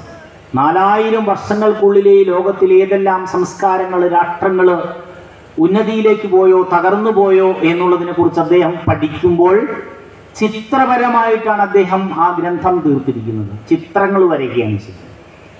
രാമായണത്തിലെ, പ്രത്യേകിച്ച് മഹാഭാരതത്തിലെ ധാരാളം ചിത്രങ്ങൾ അദ്ദേഹം വരയ്ക്കുകയാണ്. എന്നിട്ട് പറയാൻ, ഈ മഹാഭാരതം പറയുന്ന സംസ്കാരം എന്ന് പറഞ്ഞാൽ ലോകത്തിലെ ഉന്നതമായ സംസ്കാരമാണ്. എന്തിന്? ഭാരതം കണ്ടിട്ടില്ലാത്ത ഒരു ബ്രിട്ടീഷ് ഉദ്യോഗസ്ഥനുണ്ടായിരുന്നു. അദ്ദേഹമാണ് മാക്സ് മുള്ളർ എന്ന പേരുള്ള മനുഷ്യൻ. കേട്ടിട്ടുണ്ടാവും ചിലപ്പോൾ നമ്മളല്ലേ. മാക്സ് മുള്ളർ വിദേശത്ത് ഇംഗ്ലണ്ടിൽ ഇരുന്നിട്ട് ഇവിടെ നിന്ന് സംസ്കൃത പണ്ഡിതന്മാരെ അങ്ങോട്ട് കൊണ്ടുപോയിട്ട് അവിടെ നിന്ന് ഋഗ്വേദാദി ഗ്രന്ഥങ്ങളെ ദുർവ്യാഖ്യാനം ചെയ്തിട്ട് ഇന്ത്യക്കാരെ പറ്റിക്കാനും പുതിയ വിദ്യാഭ്യാസ രീതി ഉണ്ടാക്കാനും ശ്രമിച്ചു. അങ്ങനെ ഋഗ്വേദം വായിച്ച് പഠിച്ച് കുറച്ചിങ്ങോട്ട് എത്തിയപ്പോൾ അദ്ദേഹം പറഞ്ഞു, ഇത് അങ്ങനെ ദുർവ്യാഖ്യാനം ചെയ്യേണ്ട, ഇത് ലോകത്തിലെ ഗംഭീര സാധനമാണ് എന്ന് പറഞ്ഞു. ലോകത്തിൽ ഒരു ഗ്രന്ഥത്തിനും എത്താൻ പറ്റാത്ത തരത്തിലുള്ള മഹത്തായ കാര്യങ്ങളുള്ള കൃതികളാണ് വേദങ്ങൾ. വേദങ്ങൾ പഠിക്കാത്തത് കൊണ്ടാണ് സാധാരണക്കാർക്ക് ഒന്നും അതിനെക്കുറിച്ചുള്ള അഭിമാനമില്ലാത്ത നമുക്ക് പോലും. എന്ത് വേദം എന്ന് പറയും. ഈ വേദങ്ങളെ തകർത്താലല്ലാതെ, ഈ സംസ്കാരത്തെ തകർത്താലല്ലാതെ ഈ രാഷ്ട്രത്തിനെ മറ്റൊരു രാഷ്ട്രത്തിന് കീഴടക്കാൻ പറ്റില്ല എന്ന് പറഞ്ഞ ഒരാളുണ്ട്. കാറൽ മാർക്സ് എന്ന് പറയുന്ന ഒരു നല്ല ചരിത്ര പണ്ഡിതനും സാമ്പത്തിക ശാസ്ത്രജ്ഞനുമായ ആൾ. കാറൽ മാർക്സിനെ അറിയാലോ അല്ലേ? അദ്ദേഹം ട്രിയർ ഗ്രാമത്തിൽ 1818 ജനിച്ചു. ഏതാണ്ട് 20 വയസ്സ് മുതൽ 21 വർഷക്കാലം റിസർച്ച് ചെയ്തിട്ട് ഡോക്ടറേറ്റ് നേടിയതുപോലെ അദ്ദേഹം എഴുതിയിട്ടുള്ള കൃതിയാണ് കമ്മ്യൂണിസ്റ്റ് മാനിഫെസ്റ്റോയും ഡാസ് ക്യാപിറ്റലും. നിങ്ങൾ എടുത്തു വെച്ച് വായിച്ചു. മഹത്തായ കൃതികൾ, നല്ല കൃതികളാണ്. ഇന്ന് ആരും വായിക്കുന്നില്ല. കമ്മ്യൂണിസ്റ്റ് മാനിഫെസ്റ്റോ വായിച്ചാൽ നമുക്ക് മനസ്സിലാവും മാർക്സ് ആരാണ്. ഡാസ് ക്യാപിറ്റൽ വായിച്ചാൽ നമുക്ക് മനസ്സിലാവും മാർക്സ് ആരാണ്. മാർക്സ് പറയുന്ന കാര്യം, ഡാസ് ക്യാപിറ്റലിൽ മാർക്സ് പറയുന്ന കാര്യമുണ്ട്, കമ്മ്യൂണിസ്റ്റ് മാനിഫെസ്റ്റോയിൽ പറയുന്ന കാര്യമുണ്ട്. കമ്മ്യൂണിസ്റ്റ് മാനിഫെസ്റ്റോ തുടങ്ങുന്നത് അതിൻ്റെ ആദ്യത്തെ അധ്യായം, 30 വരെ കഴിഞ്ഞിട്ട് ആദ്യത്തെ അധ്യായം തുടങ്ങുന്നത് യൂറോപ്പിനെ ഒരു ഭൂതം പിടികൂടിയിരിക്കുന്നു എന്ന് തുടങ്ങുന്നു. യൂറോപ്പിനെ പിടികൂടിയിരിക്കുന്ന ഭൂതത്തെക്കുറിച്ച് അദ്ദേഹം പറയുന്നത് ബൂർഷ്വാസിയുടെ ഭൂതമാണ്. സാമ്പത്തികാവസ്ഥ ഉള്ളവൻ മറ്റുള്ളവനെ കൊല്ലുന്നു. മാർക്സിൻ്റെ കൺസെപ്റ്റ് വളരെ നല്ലതായിരുന്നു, പക്ഷെ പ്രായോഗികമല്ല എന്നുള്ളതാണ്. ആ കാറൽ മാർക്സ് പറയുകയാണ്, അദ്ദേഹത്തിൻ്റെ മറ്റൊരു ഗ്രന്ഥമാണ് ഈ കമ്മ്യൂണിസ്റ്റ് മാനിഫെസ്റ്റോയും ഡാസ് ക്യാപിറ്റലും അല്ലാതെ മറ്റൊരു മഹത്തായ ഗ്രന്ഥമുണ്ട് അദ്ദേഹത്തിൻ്റെ, first Indian independent war of 1857 എന്ന് പറയുന്നത്. ആദ്യത്തെ ഭാരതത്തിൻ്റെ സ്വാതന്ത്ര്യ സമരം 1857 മാർക്സിൻ്റെ പുസ്തകമാണ്. ആ പുസ്തകത്തിൽ അദ്ദേഹം പറയുകയാണ്, പച്ച മലയാളത്തിൽ നമ്മളത് വിവർത്തനം ചെയ്താൽ പറയും, ഇന്ന് ഭാരതത്തിലുള്ള ജാട്ടുവർഗങ്ങളിൽപ്പെടുന്ന താഴെ തട്ടിലുള്ള നിരക്ഷര കുക്ഷികളായിട്ടുള്ള ആളുകളുണ്ട്, അക്ഷരജ്ഞാനം പോലുമില്ലാത്ത. പക്ഷെ അവരിൽ നിലനിൽക്കുന്ന മഹത്തായൊരു സംസ്കാരമുണ്ട്. ആ സംസ്കാരമുള്ളിടത്തോളം കാലം ആർക്കും ആ രാഷ്ട്രത്തെ കീഴടക്കാൻ പറ്റില്ല. ആ സംസ്കാരം നഷ്ടപ്പെട്ടു പോകാതിരിക്കാൻ വേണ്ടിയിട്ടാണ് ഈ സന്ധിക്ക് നമ്മളിവിടെ വന്നിരിക്കുന്നത്. ഈ സംസ്കാരമുള്ളിടത്തോളം കാലം ഇന്ന് ബ്രിട്ടീഷുകാരൻ അവരുടെ മേൽ കെട്ടിവെച്ചിരിക്കുന്ന നുകം, ഈ കാളയുടെയൊക്കെ മുകളിൽ 2 കാളയെ കൂട്ടിയിട്ട് നുകം വെച്ച് കെട്ടുന്ന കണ്ടിട്ടില്ലേ? വണ്ടി ഓടിക്കാനോ, കാളവണ്ടി ഓടിക്കാനും അല്ലെങ്കിൽ ഉഴുതുമറിക്കാനും ഒക്കെ വേണ്ടിയിട്ട്. ആ നുകം 50 വർഷത്തിനുള്ളിൽ ഇന്നല്ലെങ്കിൽ നാളെ ഭാരതീയർ തട്ടിത്തെറിപ്പിക്കും. അവർ മുന്നോട്ട് കുതിക്കുന്നത് കാണാം സ്വാതന്ത്ര്യത്തിലേക്ക്. മാർക്സ് പറഞ്ഞ് ഏതാണ്ട് 19 വർഷമായില്ല, അതിനു മുമ്പേ തന്നെ ഭാരതത്തിന് സ്വാതന്ത്ര്യം കിട്ടി. വീണ്ടും ഭാരതത്തിനെ അടിമയാക്കാൻ വേണ്ടി പലരും പല തലത്തിൽ ശ്രമിച്ചിരുന്നു. വിദേശികളും സ്വദേശികളും ഒക്കെ ശ്രമിച്ചിരുന്നു, പക്ഷെ നടന്നില്ല. അടിച്ചിട്ടുള്ള ആളുകളുണ്ടാവും അവിടെ. ഒരു പക്ഷേ ഈ ഭാരതത്തിൽ തന്നെ ഭരണവർഗങ്ങളുടെ തന്നെ സ്വാധീനം കൊണ്ടുണ്ടായിട്ടുള്ള ചില അടിയന്തരാവസ്ഥകൾ പോലും ഉണ്ടായിരുന്നു. ഓരോ സമയത്തും എത്രയായിരം ആളുകളാണ് അതിലൊക്കെ ദുരിതം അനുഭവിച്ചിട്ടുള്ളത്. അതുപോലെ ഒരു ഭരണകർത്തൃയെ വധിച്ചു എന്നുള്ളതിൻ്റെ പേരിൽ ഈ ഭാരതത്തിൽ ആയിരക്കണക്കിന് സിഖുകാർ കൊല ചെയ്യപ്പെട്ട സിഖ് കലാപം ഉണ്ടായിരുന്നു. ആയിരക്കണക്കിന് സിഖുകാരെ കൂട്ടത്തോടെ കത്തിച്ചു കളഞ്ഞു. പക്ഷേ സിഖുകാരൻ വേറെയും ഹിന്ദു വേറെയും ഇസ്ലാം വേറെയും ക്രിസ്ത്യാനി വേറെയുമായില്ല. ഭാരതത്തിൻ്റെ പ്രത്യേകത അതാണ്. ഇപ്പോഴും ശ്രമിച്ചുകൊണ്ടിരിക്കുന്നു. അപ്പം ശരിക്ക് നാം നേരിടുന്ന വെല്ലുവിളിയൊന്ന് ഭാരതീയ സംസ്കാരം തകർക്കാൻ പലരും ശ്രമിക്കുന്നു. ശ്രമിക്കുന്നവർ വിദേശചാരന്മാരാണ്, ഒരു സംശയവും. അതാണ് ഞാൻ പറഞ്ഞ ഭാരതത്തിൻ്റെ ദേശീയത ഹിന്ദുത്വമാണ് എന്നും ഹിന്ദുയിസം എന്ന് പറയുന്നത് ഒരു മതമല്ല എന്നും പറയുമ്പോൾ കോടതി മാത്രമല്ല, അരവിന്ദ മഹർഷി എന്ന് പറയുന്ന അരബിന്ദോ മഹർഷി അരവിന്ദൻ പറയുകയാണ്, ഹിന്ദുയിസം തന്നെയാണ് ദേശീയത, ഹിന്ദുത്വമാണ് ദേശീയത. നമ്മളൊക്കെ ഹിന്ദുക്കളാണെന്ന് പറയുമ്പോൾ മനസ്സിലാക്കേണ്ട നമ്മളുടെ മതമല്ല അത്. ബ്രിട്ടീഷുകാരൻ കൊണ്ടുവന്ന ചില സിസ്റ്റം അനുസരിച്ച് നമ്മൾക്ക് സർട്ടിഫൈ ചെയ്യുന്ന സമയത്ത് നമുക്ക് സർട്ടിഫിക്കറ്റ് ഉണ്ടാക്കിയപ്പോൾ റിലിജിയനിൽ നമ്മളെ എന്തിൻ്റെ കോളത്തിൽപ്പെടുത്തി? നമ്മുടെ റിലിജിയൻ അതാണ്, ഹിന്ദുവാണ്. ഇത് ഞാൻ വെറുതെ പറയുന്നതല്ല. ഞാൻ പറഞ്ഞ കാര്യങ്ങൾ 1989-ലും 91-ലും 93-ലുമായിട്ട് സുപ്രീം കോടതി പറഞ്ഞ കാര്യം നമുക്ക് നെറ്റിലടിച്ചാൽ കിട്ടും. ഏത് കേസിൻ്റെ പേരിലാണ് സുപ്രീം കോടതി ഇത് പറയേണ്ടി വന്നത്? അപ്പം അങ്ങനെയുള്ള ദേശീയതയെ, സംസ്കാരത്തെ, പൈതൃകത്തെ തകർക്കുക എന്നുള്ളത് അന്നും ഇന്നും നടന്നുകൊണ്ടിരിക്കുന്നു. ഉദാഹരണത്തിന് വിദേശികൾ ചരിത്രത്തിൻ്റെ ഘട്ടത്തിൽ ഇങ്ങോട്ട് കടന്നു വന്ന് നമുക്ക് കൃത്യമായിട്ട് അളന്ന് പഠിക്കാൻ പറ്റുന്നത് AD 712 മുതലാണ്. മുഹമ്മദ് ബിൻ കാസിം എന്ന് പറയുന്ന ഒരു വിദേശക്രമി ഉണ്ടായി. അദ്ദേഹം ഇങ്ങോട്ട് വന്നിട്ട് അദ്ദേഹത്തിൻ്റെ മതത്തിന് വേണ്ടിയൊന്നുമല്ല കേട്ടോ. ഇവിടെ ഇസ്ലാം മതമല്ല ഹിന്ദുവിൻ്റെ ശത്രു, ക്രിസ്ത്യാനി അല്ല ഹിന്ദുവിൻ്റെ ശത്രു. ഇസ്ലാമും ഹിന്ദുവും ക്രിസ്ത്യാനിയും ജൂതനും ജൈനനും പാഴ്സിയും സിഖുകാരനും എല്ലാം ഒന്നിച്ച് എവിടെയെങ്കിലും ജീവിക്കുന്നുണ്ടെങ്കിൽ ഭാരതത്തിൽ മാത്രമേ ജീവിക്കുന്നുള്ളൂ. പല തരത്തിലുള്ള വിശ്വാസങ്ങളും ആചാരങ്ങളും ഉള്ള ഒരു നാട് ഭാരതമാണ്. ഇഷ്ടമനുസരിച്ച് നമുക്ക് പ്രാർത്ഥിക്കാവുന്ന മണ്ണ് ഭാരതമാണ്. നമ്മളൊക്കെ ഭാരതത്തിൽ ജനിച്ചതിൻ്റെ ഏറ്റവും വലിയ സന്തോഷം നമുക്ക് വേണ്ടത് അതാണ്. നമുക്ക് ആരെ വേണമെങ്കിലും പ്രാർത്ഥിക്കാം, പ്രാർത്ഥിക്കാതെ ജീവിക്കാം, യുക്തിവാദിയോ നിരീശ്വരവാദിയോ ഒക്കെ ആയിട്ട് കഴിയാം. അങ്ങനെയുള്ള മുഹമ്മദ് ബിൻ കാസിം 712 ഇങ്ങോട്ട് വന്നിട്ട് അതുമുതൽ നമ്മൾ ഇങ്ങോട്ട് ചരിത്രം ഒന്ന് നോക്കിയാൽ തുഗ്ലക് വംശമെന്നും ലോധി വംശമെന്നും മടിമ വംശമെന്നും അങ്ങനെ പല രാജവംശങ്ങൾ ഇങ്ങോട്ട് കടന്നു വന്നിരുന്നു വിദേശത്ത് നിന്ന്. അതിൽ മുഗളവംശ രാജാക്കന്മാരിൽ ഹുമയൂൺ എന്ന് പറയുന്ന ഒരു ചക്രവർത്തി ഉണ്ടായിരുന്നു, കേട്ടിട്ടില്ലേ? അദ്ദേഹത്തിൻ്റെ ജ്യേഷ്ഠനെ പിടിച്ച് കയ്യും കാലും കെട്ടിയിട്ട് ഓരോ കണ്ണിലും 101 തവണ സൂചി കുത്തി ഇറക്കിയിട്ട് അതിൽ ചെറുനാരങ്ങ പിഴിച്ചു കൊടുത്തിട്ട് അവൻ്റെ വായിൽ തുണി തിരികിയിട്ട് ജയിലിലിട്ടിട്ട് കൊന്നുകളഞ്ഞണം. അതേ വർഗത്തിൽപ്പെട്ട മുഗള രാജാക്കന്മാർ സ്വന്തം അച്ഛനെ പിടിച്ച് ജയിലിലിട്ടിട്ട് രാജ്യം ഭരിച്ചിട്ടുണ്ട്. ആ ചരിത്രമൊക്കെ ചിലപ്പോൾ നമ്മൾ പഠിച്ചിട്ടുണ്ടാവും. ഇവരാണ് ഈ മുഗളന്മാരിൽ ചില രാജാക്കന്മാരാണ് ഞാൻ പറഞ്ഞ പുതിയ മതമുണ്ടാക്കി. അത് ഇസ്ലാമോ ഹിന്ദുവോ ക്രിസ്ത്യാനിയോ ജൂതനോ ഒന്നുമല്ല, ദീനിലാഹി അല്ലേ? ദീനിലാഹി മതത്തിൻ്റെ പ്രത്യേകത എന്തായിരുന്നു? എല്ലാവരും ആ മതത്തിൽ ചേർന്നോളണം, മറ്റ് ആരാധനകൾ പാടില്ല.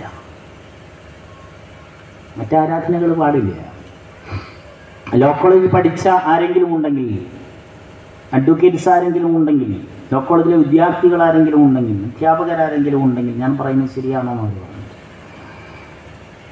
ഭാരതത്തിൻ്റെ ഭരണഘടനാപരമായ ചരിത്രം ഡോക്ടർ എസ്.കെ. പുരി എന്ന് പറയുന്ന ഒരാൾ എഴുതിയിട്ടുള്ള ഒരു പുസ്തകമുണ്ട്. ആഗ്ര ലോ ഏജൻസീസിൻ്റെതാണ് ഡോക്ടർ എസ്.കെ. പുരിയുടെ പുസ്തകം, ഇംഗ്ലീഷാണ്. അതിൻ്റെ അകത്ത് നമ്മുടെ ഭരണഘടനയുടെയും ഭാരതത്തിൻ്റെ നിയമ സാധുതകളുടെയും ഒക്കെ ചരിത്രമാണ് കൊടുത്തിരിക്കുന്നത്. അതിൽ മുഗളന്മാരുടെ ഭരണകാലഘട്ടത്തുണ്ടായിരുന്ന ഒരു പ്രത്യേകത അദ്ദേഹം പറയുകയാണ്. ഭാരതത്തിൽ ഇന്ന് ഹിന്ദുക്കളാണെന്ന് പറഞ്ഞ് ജീവിക്കുന്ന ആളുകളുടെ, നമ്മുടെയൊക്കെ മുത്തപ്പൻ ഉണ്ടല്ലോ, മുത്തപ്പന്മാർ ജീവിച്ചപ്പോൾ അവരെ ആരെങ്കിലും കൊല്ലുകയോ ആക്രമിക്കുകയോ ചെയ്താൽ 2 ഹിന്ദു തെളിവ് പറയണം. അതല്ലാത്ത അവരുടെ കൂടെപ്പെട്ട ഒരാൾ പറഞ്ഞാൽ എങ്ങനെയുണ്ട് നിയമം? ഹിന്ദുവായ ഒരാളെ മറ്റൊരാൾ കൊല്ലുകയാണെങ്കിൽ, കൊന്നിട്ടുണ്ടെങ്കിൽ ഹിന്ദുവായ ഒരാൾ തെളിവ് പറഞ്ഞിട്ട് കാര്യമില്ല, 2 ആൾ പറഞ്ഞു. ഹിന്ദു അല്ലാത്ത ഒരാൾ പറഞ്ഞാൽ, ഹിന്ദുവായ ഒരാൾ മറ്റൊരാളെ കൊന്നാൽ, ആക്രമിച്ചാൽ, ഹിന്ദു അല്ലാത്ത ഒരാൾ തെളിവ് പറഞ്ഞാൽ മതി. ഹിന്ദുവാണ് തെളിവ് പറയുന്നതെങ്കിൽ 2 ആൾ പറയണം. The constitutional history of India by doctor S K. Puri, Agra law agencies. നെറ്റിലടിച്ചു. അത് ഫുള്ളിരുന്ന് വായിച്ചാലേ കിട്ടുള്ളൂ കേട്ടോ. അവിടെ തപ്പിയാൽ കിട്ടുള്ളൂ. അതൊരു 257 പേജുണ്ട് സാധനം. ഞാനിത് പറയുന്നത്, ഭാരതത്തിലെ ജനതയാണ് ലോകത്തിൽ ഏറ്റവും കൂടുതൽ വെല്ലുവിളികൾ നേരിട്ടത്, പക്ഷെ തകർന്നില്ല എന്നുള്ളതാണ്. ആന്തരിക വെല്ലുവിളികളെ കുറിച്ചൊന്നല്ല ഞാൻ പറഞ്ഞു പോയി അല്ലേ. നമ്മൾ ജപിക്കുന്നില്ല, നമുക്ക് ജപിക്കാൻ അറിയില്ല, നമ്മൾ എഴുന്നേൽക്കുന്നില്ല, എഴുന്നേൽക്കേണ്ട സമയം അറിഞ്ഞുകൂടാ, ഭക്ഷണം എന്ത് കഴിക്കണം എന്നറിഞ്ഞുകൂടാ, വസ്ത്രം എങ്ങനെ ധരിക്കണം എന്നറിഞ്ഞുകൂടാ. നമ്മൾ മറ്റുള്ളവനെ അനുകരിച്ച് അവസാനം വിവസ്ത്രനായി മാറാൻ പോവുകയാണ്. തിരിച്ച് ഗുഹയിലേക്ക് പോവുകയാണ്. പച്ചവെള്ളം കുടിക്കാൻ അറിഞ്ഞുകൂടാത്തവരായിട്ട് ഭാരതീയർ മാറിക്കൊണ്ടിരിക്കുകയാണ്. കേരളത്തിലാണ് ഏറ്റവും കൂടുതലുള്ളത്. പലതരത്തിലുള്ള പാശ്ചാത്യ ഭക്ഷണങ്ങളാണ് നമുക്ക് ഏറ്റവും കൂടുതൽ ഇഷ്ടമുള്ളത്. കഴിക്കേണ്ടതെന്ന് ഞാൻ പറഞ്ഞില്ല, കഴിച്ചോളൂ. പുറകെ വരുന്നുണ്ട്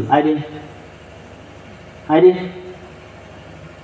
സൂക്കേട്, അസുഖങ്ങൾ.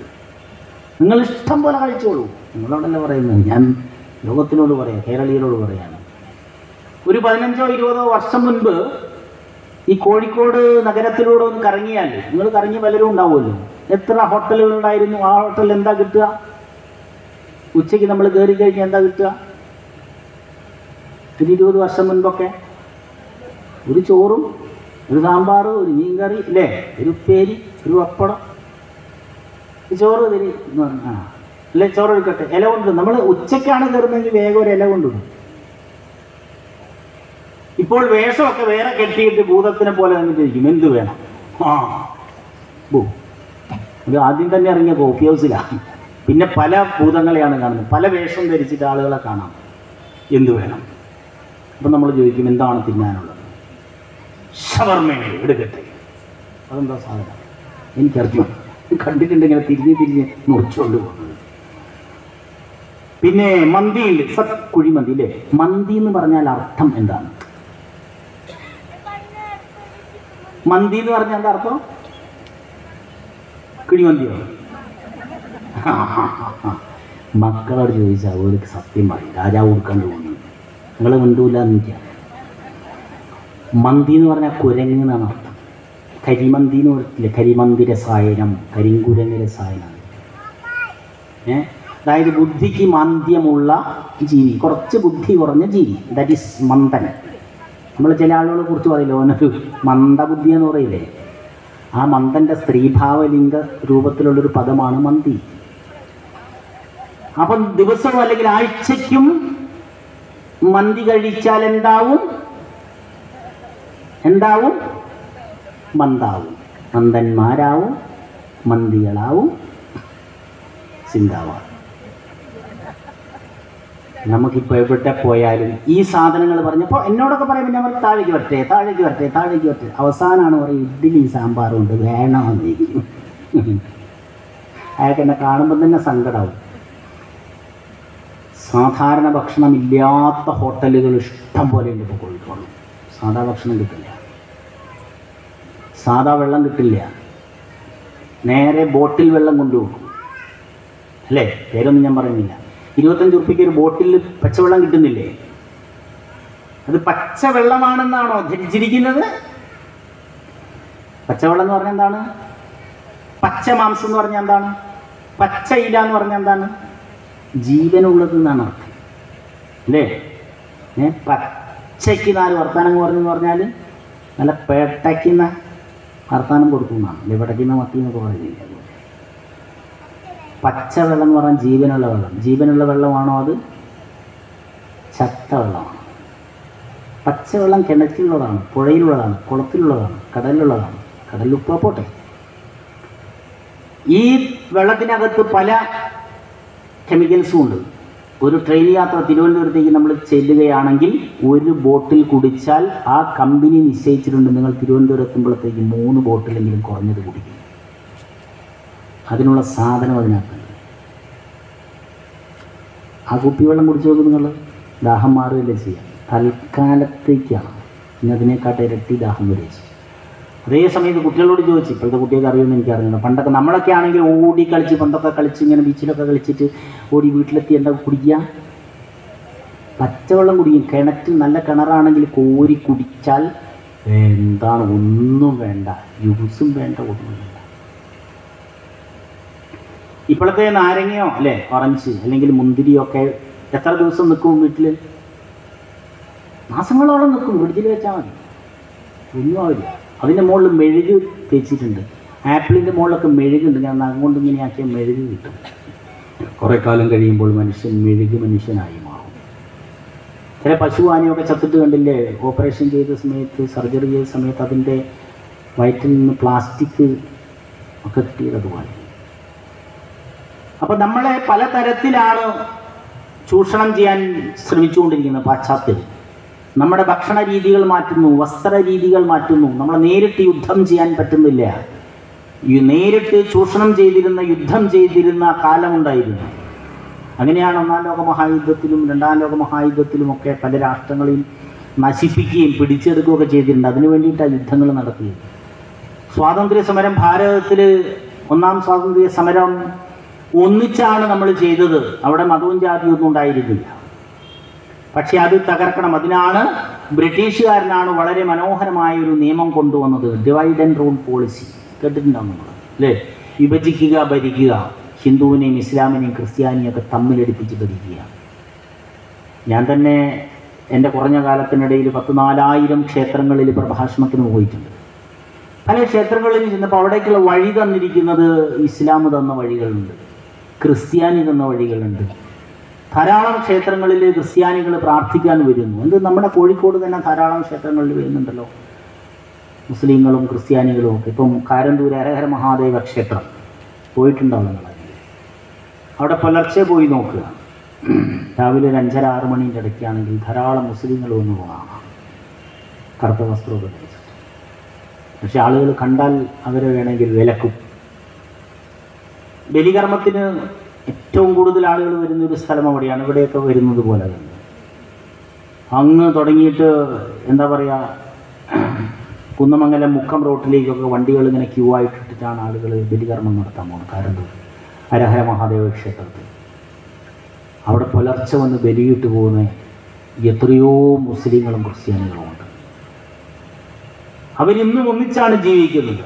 അവർ ക്ഷേത്രങ്ങൾക്ക് വേണ്ടിയിട്ടെല്ലാം ചെയ്യുന്നു. പക്ഷെ ഇവരെ എങ്ങനെ അകറ്റാം? ക്ഷേത്രങ്ങളെ എങ്ങനെ കൊള്ളയടിക്കാം? പണ്ട് പലരും രാജാക്കന്മാർ വന്നിട്ട് ക്ഷേത്രങ്ങൾ കൊള്ളയടിച്ചിരുന്നു.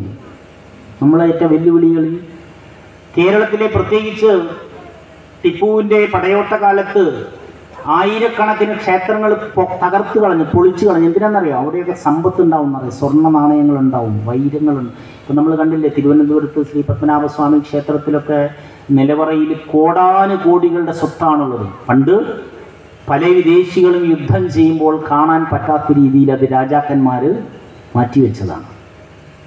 അത് സമൂഹത്തിന് വേണ്ടി മാറ്റിവെച്ചതായിരുന്നു. പണ്ട് ക്ഷേത്രങ്ങൾ സമൂഹത്തിന് വേണ്ടിയിട്ടുള്ളതായിരുന്നു. അതൊക്കെ കൊള്ളയടിച്ച് പോയി കളഞ്ഞു. ബ്രിട്ടീഷുകാർ ഇവിടുന്ന് എന്തെല്ലാം കൊണ്ടുപോയി കളഞ്ഞു എന്നറിയോ സാധനങ്ങൾ. പലതും ഇപ്പം അടുത്ത കാലത്ത് തിരിച്ചൊക്കെ തന്നിട്ടുണ്ട് കേട്ടോ. അപ്പം നമ്മൾ സാധുക്കളായി നിന്നു. അതുകൊണ്ട് ഈ വെല്ലുവിളികളൊക്കെ നമുക്ക് ഭീഷണികളായി മാറി. വെല്ലുവിളി എന്ന് പറഞ്ഞാൽ കുറച്ച് ദൂരെയുള്ള സംഗതിയാണ്. ഭീഷണി എന്ന് പറഞ്ഞാൽ തൊട്ടടുത്ത് നിന്നിട്ട് ഇങ്ങനെ കുരയ്ക്കുകയാണ്, ഇപ്പം കടിക്കുന്നുള്ള രീതിയിൽ ഭീഷണികളായി മാറി. നമ്മൾ ഭയപ്പെട്ടു. അവരുടെ കയ്യിൽ ലന്തക്കുരുവുകളുണ്ട് അല്ലേ? ലന്തക്കാർ വന്നിട്ടാണ് ആദ്യമായിട്ട് തോക്ക് നമ്മൾ കണ്ടു. ലന്തക്കാർ തോക്ക് കണ്ടു. നമ്മുടെ കാപ്പാടൊക്കെ വന്ന ആൾക്കാരില്ലേ? ആരായിരുന്നു? അല്ലേ? വാസ്കോ ഡ ഗാമ അല്ലേ? പോർച്ചുഗീസുകാർ, ലന്തക്കാർ.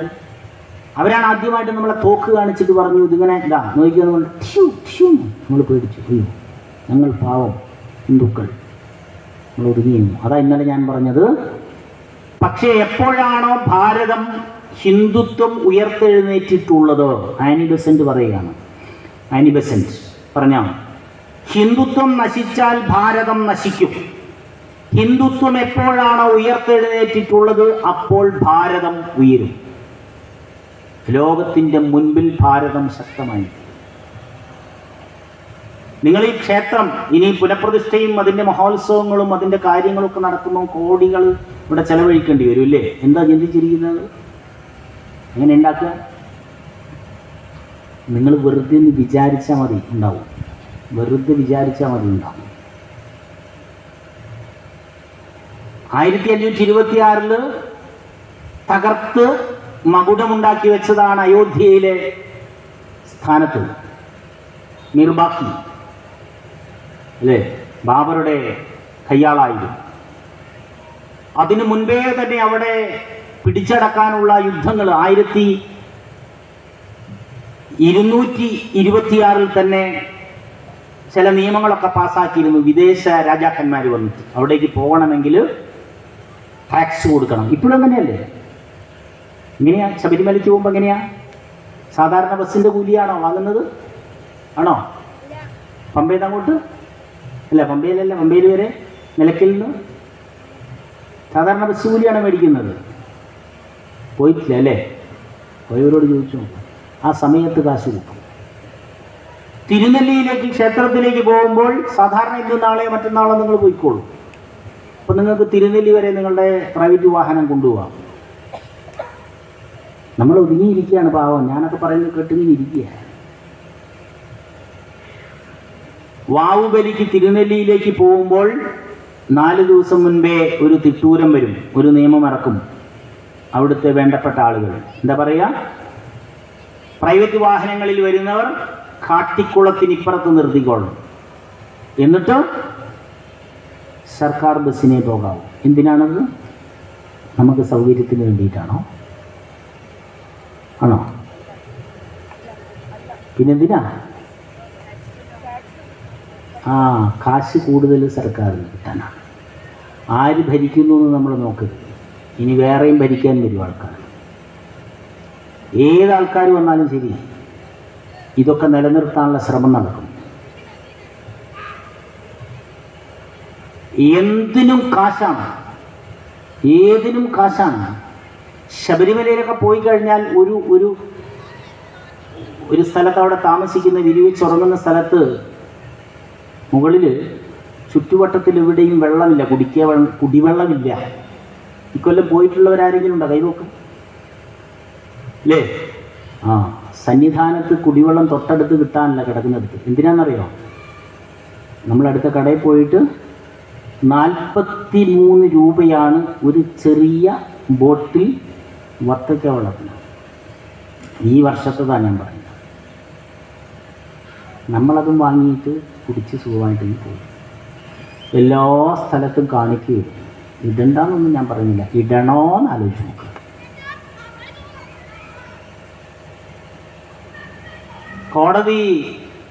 ഹൈക്കോടതി പറഞ്ഞു കഴിഞ്ഞ പ്രാവശ്യം ഉണ്ടാക്കി വെച്ചിരിക്കുന്ന അരവണയിൽ അല്ലേ വിഷാംശമുണ്ട്, അതുകൊണ്ട് അത് കൊടുക്കരുത്, നശിപ്പിക്കണം എന്ന് പറയും. ഇതുവരെ നശിപ്പിച്ചിട്ടില്ല കേട്ടോ. നശിപ്പിക്കാൻ കമ്പനിക്കാരെ കിട്ടിയിട്ടില്ല. കാരണം കോടാനുകോടി അരവണയുടെ ബോട്ടിലുകൾ അവിടെ കെട്ടിക്കിടക്കുന്നു. അതിൽ വിഷാംശമാണുള്ളത്. നമ്മളെന്നാലും പൈസ കൊടുത്തിട്ട് മേടിച്ചു കൊണ്ടുവരും. വിഷന്തീനികൾ. നമ്മളെ എങ്ങനെയെല്ലാം ചൂഷണം ചെയ്യാമോ, എങ്ങനെയൊക്കെ നശിപ്പിക്കാമോ, ക്ഷേത്രങ്ങൾ കൊള്ളയടിച്ചു കൊണ്ടുപോകാമോ, ഇതെല്ലാം മതപരിവർത്തനം നിരന്തരം നടന്നുകൊണ്ടിരിക്കുന്നു. ഇത് ബോധ്യപ്പെടുന്നത് എന്തിനാണെന്ന് വെച്ചാൽ ആന്തരികമായ വെല്ലുവിളികൾ നമ്മുടെ ഉള്ളിൽ ഉള്ളത് കൊണ്ട്, നമ്മൾ നാമം ജപിക്കാത്തത് കൊണ്ട്, നമ്മൾ ക്ഷേത്രത്തിൽ വരാത്തത് കൊണ്ട്, ക്ഷേത്ര സംസ്കാരം പഠിക്കാത്തത് കൊണ്ട്, നമ്മുടെ നന്മകളെ കുറിച്ച് നമ്മൾ മനസ്സിലാക്കാത്തത് കൊണ്ട്. വിവേകാനന്ദ സ്വാമികൾ പറയുകയാണ്, ഞാൻ പറഞ്ഞത് സ്വാമികൾ പറഞ്ഞു കേരളം ഭ്രാന്താലയമാണ്. എന്താ പറഞ്ഞത് വിവേകാനന്ദ സ്വാമികൾ? വിവേകാനന്ദ സാഹിത്യ സർവസ്വത്തിലുണ്ടത്. അതിന് തൊട്ടു മുമ്പിലെ വാക്യങ്ങൾ കൂടെ കൂട്ടി വായിക്കണം, പഠിപ്പിക്കണം ലോകത്തിനെ.